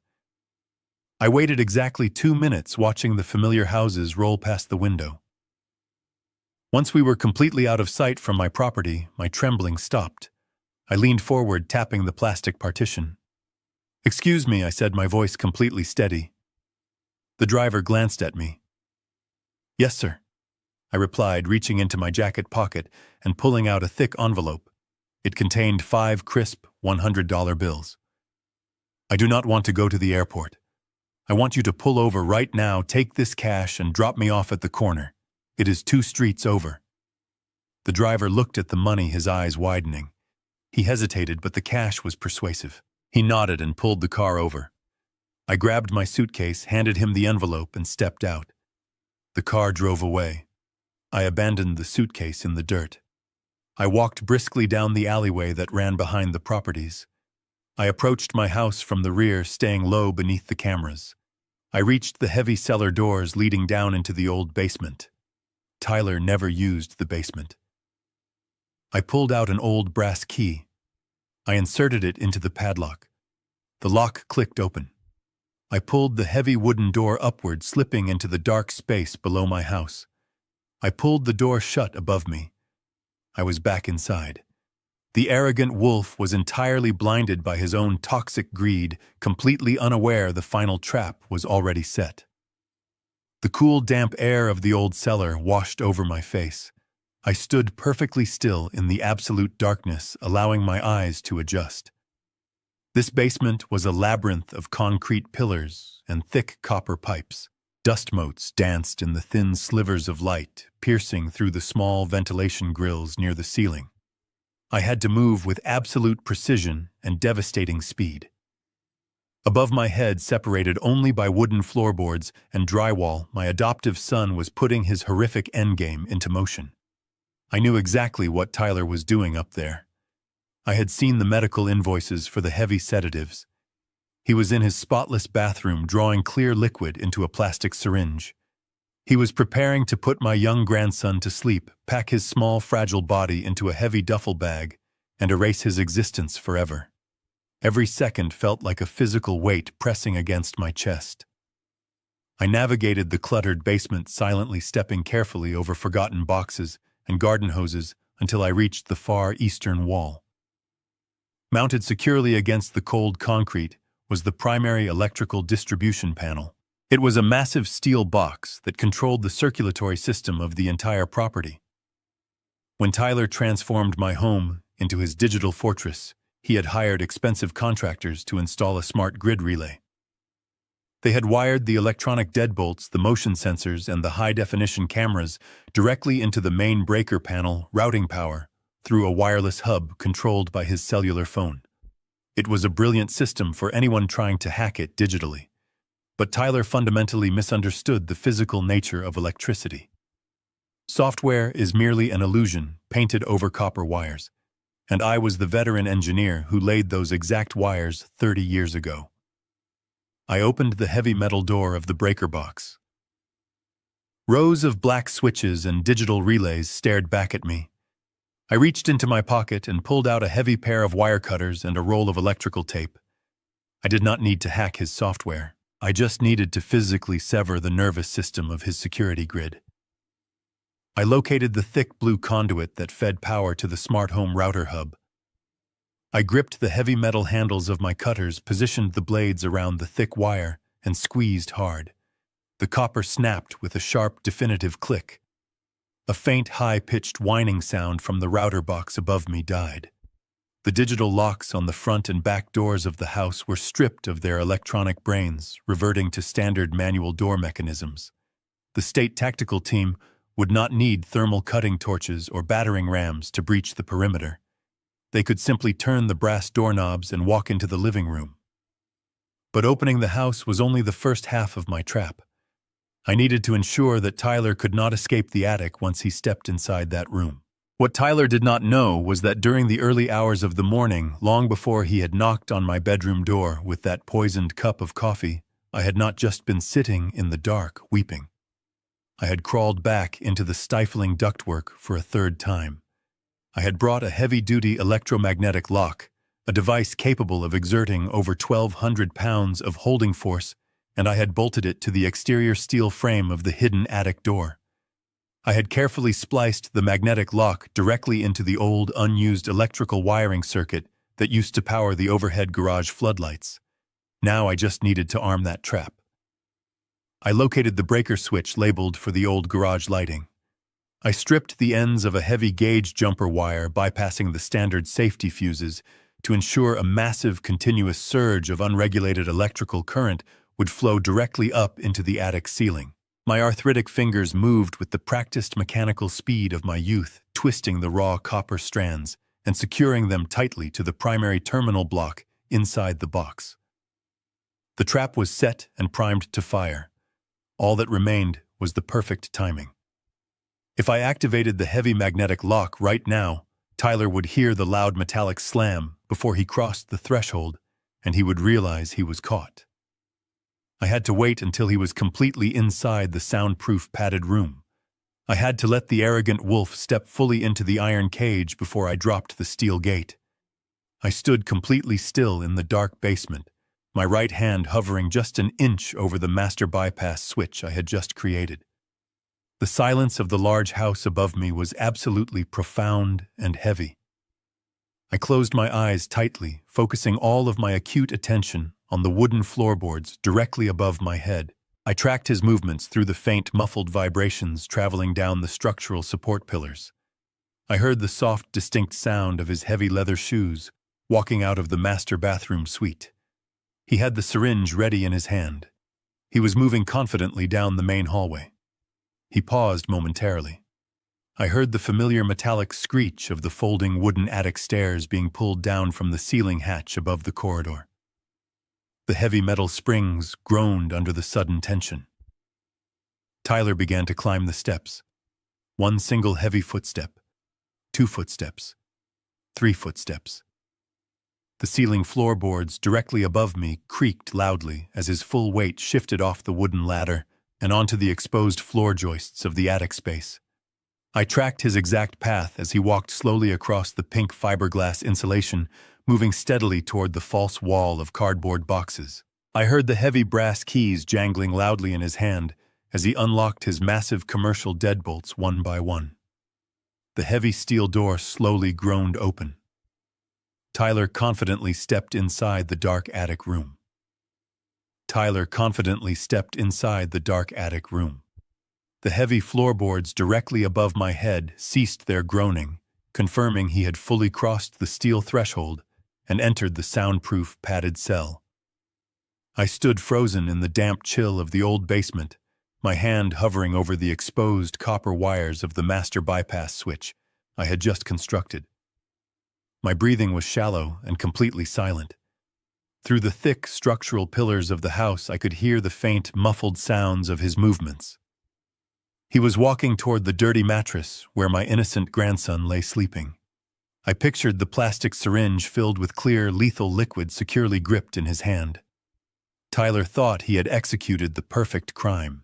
He believed he had successfully manipulated the local police, outsmarted a senile old man, and legally secured a $12 million empire. He thought he was walking in to quietly erase the final piece of evidence, entirely unaware that he was actually walking into a carefully engineered steel tomb. The sheer weight of what I was about to do settled heavily upon my shoulders. For 24 years, I had treated this monster like my own flesh and blood. I had given him my name, my home, and my unconditional love. But the man standing in that attic was not a son. He was a ruthless parasite who had fed on my family, destroyed my daughter, and caged my grandson. The time for sorrow had completely passed. The time for absolute unforgiving justice had finally arrived. I tightened my grip around the heavy plastic handle of the breaker switch. I did not hesitate. I did not offer a silent prayer for his soul. I simply pushed the heavy switch upward with all the strength remaining in my right arm. The heavy metal breaker snapped into place with a sharp, violent crack that echoed through the entire basement. Instantly, a massive surge of unregulated electrical current rushed through the thick copper conduit I had jury-rigged. The raw power raced up through the walls of the house, bypassing the disabled smart home grid, and shot directly into the ceiling of the second floor.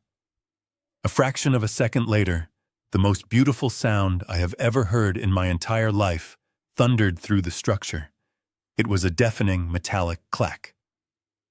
The heavy-duty electromagnetic lock I had secretly bolted to the exterior steel frame of the hidden attic door instantly engaged.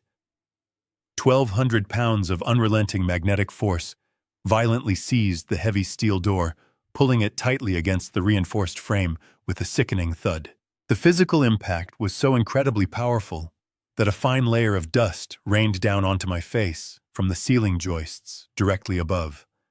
The trap had successfully snapped shut. Tyler was officially sealed inside his own impenetrable prison.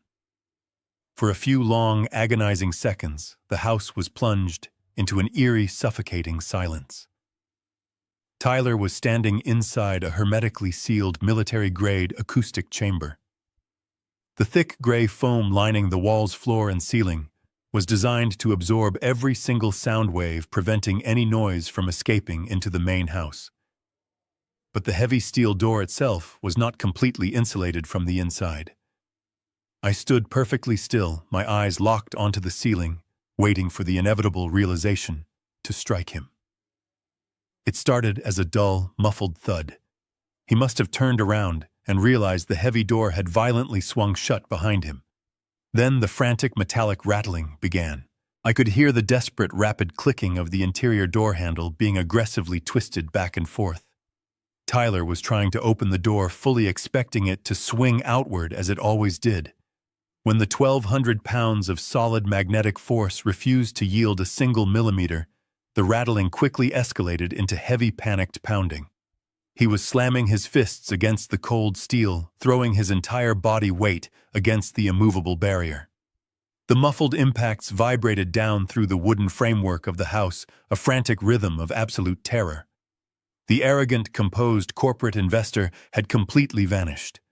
The sociopathic mastermind who had casually signed away my life just an hour ago was now experiencing the exact same suffocating dark terror he had forced upon a 7-year-old child for 4 agonizing years. He had built an inescapable vault to hide his darkest secret, and now he was permanently entombed within it. I stepped away from the main electrical panel, my heart pounding with a cold, ruthless satisfaction. I wiped the dust from my face and walked purposefully toward the center of the basement. Sitting on a sturdy wooden shelf, covered by a thin layer of grime, was the main control unit for the old residential intercom system. I had installed the wired communication network decades ago, when my daughter was just a little girl, connecting speakers to every bedroom, hallway, and utility space in the large house, including a small speaker box mounted just outside the attic hatch.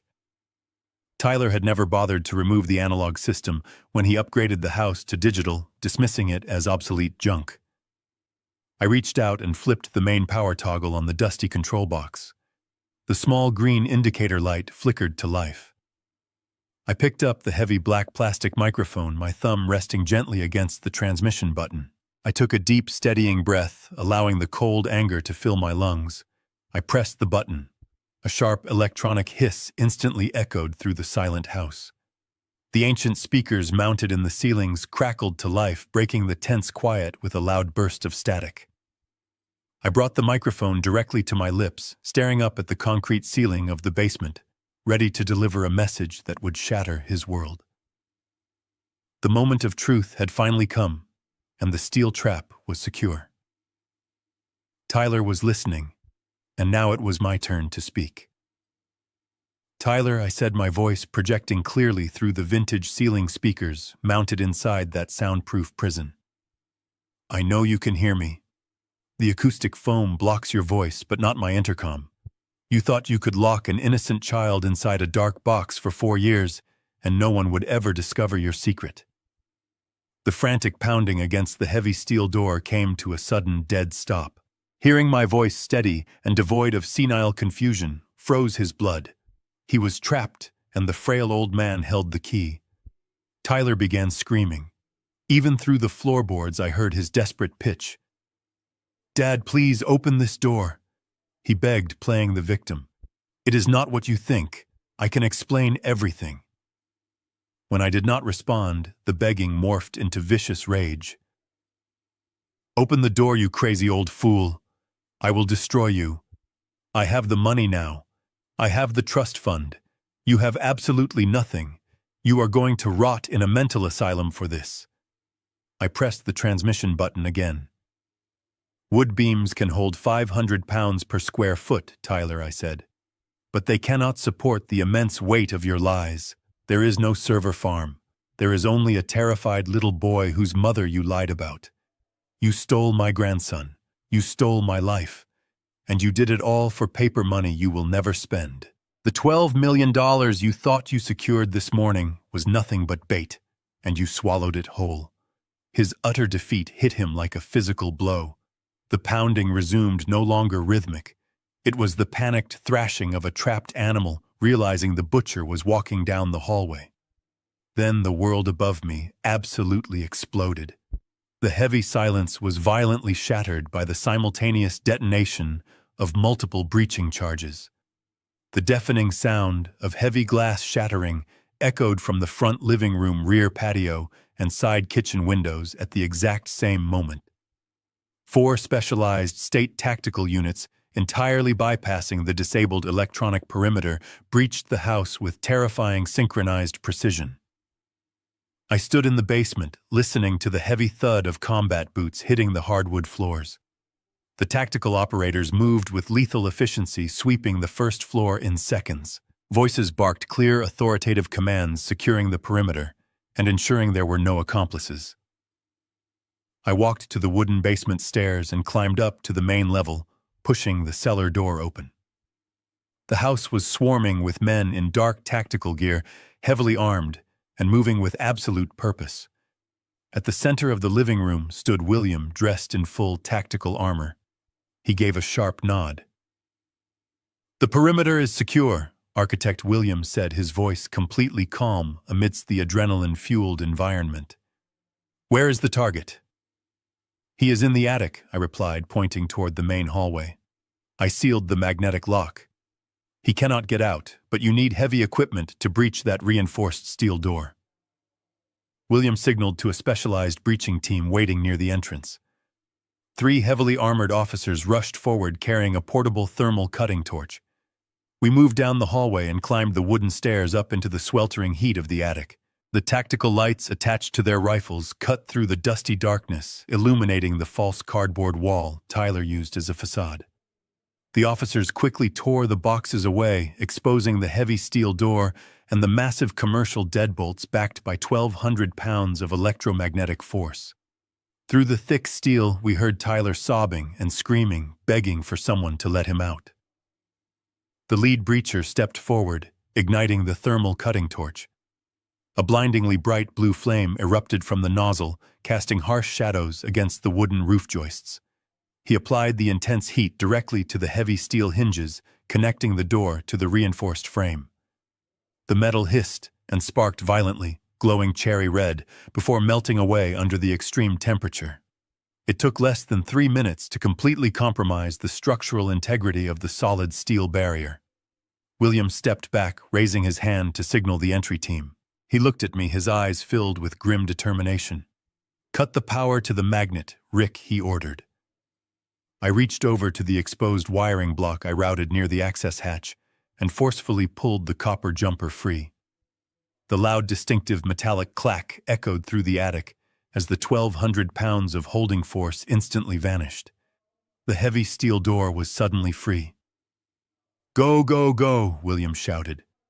2 tactical officers stepped forward and violently kicked the heavy steel door inward. It crashed against the acoustic foam padding with a dull thud. The officers flooded into the tiny cell, weapons raised and ready. Tyler was standing near the center of the room, holding the plastic syringe like a pathetic weapon. He was completely blinded by the sudden influx of tactical flashlights and paralyzed by the sheer overwhelming force of the assault. "Drop the weapon. Get on the ground right now." A tactical operator screamed, his voice booming with absolute authority. Tyler hesitated for a fraction of a second, his eyes wide with absolute terror. That hesitation was his final mistake. An officer lunged forward, grabbing Tyler by his expensive linen shirt and violently hurling him downward. Tyler hit the foam-covered floor with a breathless grunt. The plastic syringe skittered harmlessly away into the dark corner. Before Tyler could even attempt to push himself back up, a heavy combat boot was planted firmly between his shoulder blades, pinning him securely against the floorboards. Tyler gasped for air, his face smashed against the acoustic foam, his hands restrained behind his back. He looked up, his eyes darting frantically around the room, locking onto the armed men standing over him. A bright red laser sight from a tactical rifle pierced the dusty air, resting steady right in the center of his chest.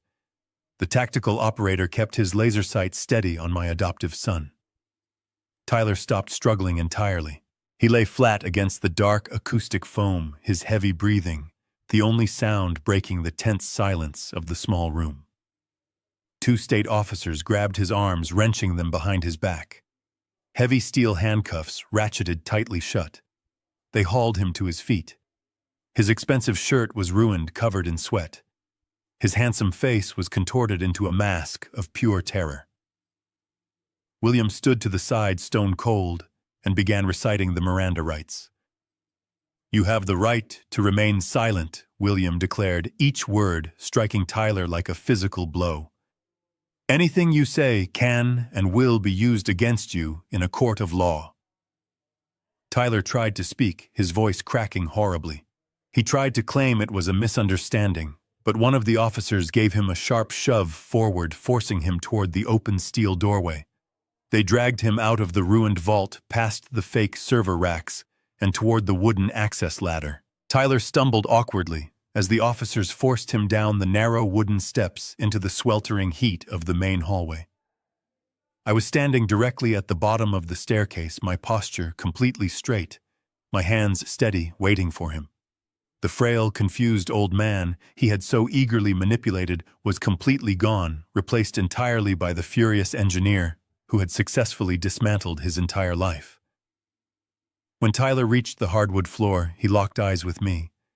There was no anger left in his gaze, only a desperate, hollow pleading. He opened his mouth to beg for mercy, but I did not give him the chance to speak a single word. I reached into my jacket pocket and pulled out the thick stack of legal documents he had so eagerly watched me sign just a few hours earlier. The documents that officially liquidated my $12 million estate.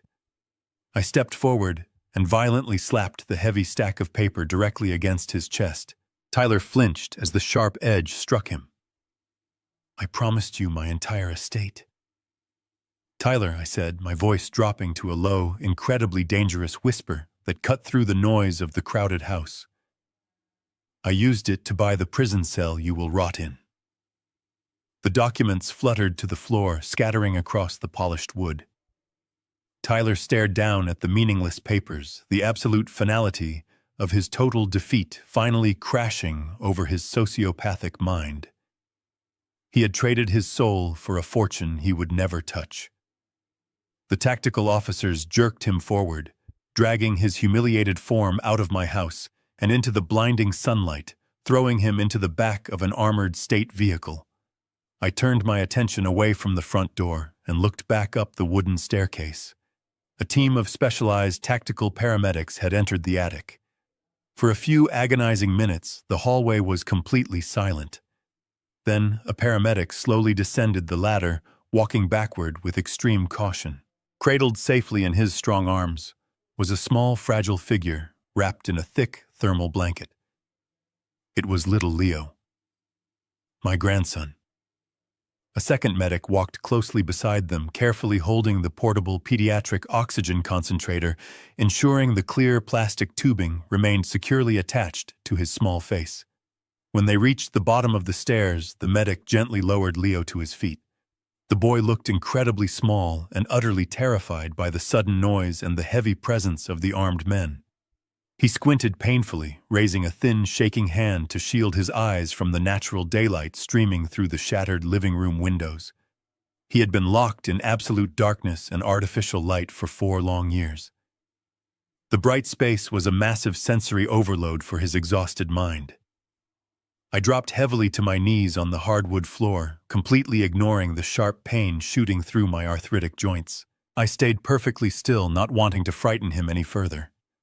I simply looked at him, my vision blurring with fresh, hot tears. Leo slowly lowered his hand from his eyes. He looked at the shattered windows, the tactical officers, and finally his gaze settled directly onto my face. He studied my wrinkled features, his wide eyes filled with a heartbreaking mixture of fear and profound confusion. For a long moment, he did not move. Then his tiny, trembling fingers reached slowly beneath the folds of the thermal blanket. He pulled out a small, incredibly crumpled piece of paper. It was a dirty, faded photograph. I recognized it instantly. It was a picture of me holding his mother when she was just a little girl. He had kept it hidden in that dark box for 4 years. He looked at the photograph, and then he looked back up at me. A small gasp escaped his lips. "Grandpa," he whispered, his voice incredibly raspy. I opened my arms. Leo took a hesitant step forward, and then he practically collapsed into my embrace. I wrapped my arms securely around his tiny body, holding him tightly against my chest. I wept openly, thanking every star in the universe that he was finally safe. "I am here, Leo," I sobbed. "You are never going back to the dark." In the long healing weeks that followed, Tyler was indicted on multiple federal charges. His expensive corporate lawyers could do absolutely nothing to save him. He was sentenced to spend the rest of his natural life inside a maximum security federal penitentiary. As for me, I reclaimed the $12 million trust fund, dedicating every single penny to my brave grandson. Blood makes you related, but loyalty makes you family. And greed. Greed just digs your grave. Did you think my revenge was too harsh? Let me know in the comments and tell me where you are listening from today. And if you enjoyed this story, please subscribe to the channel for more.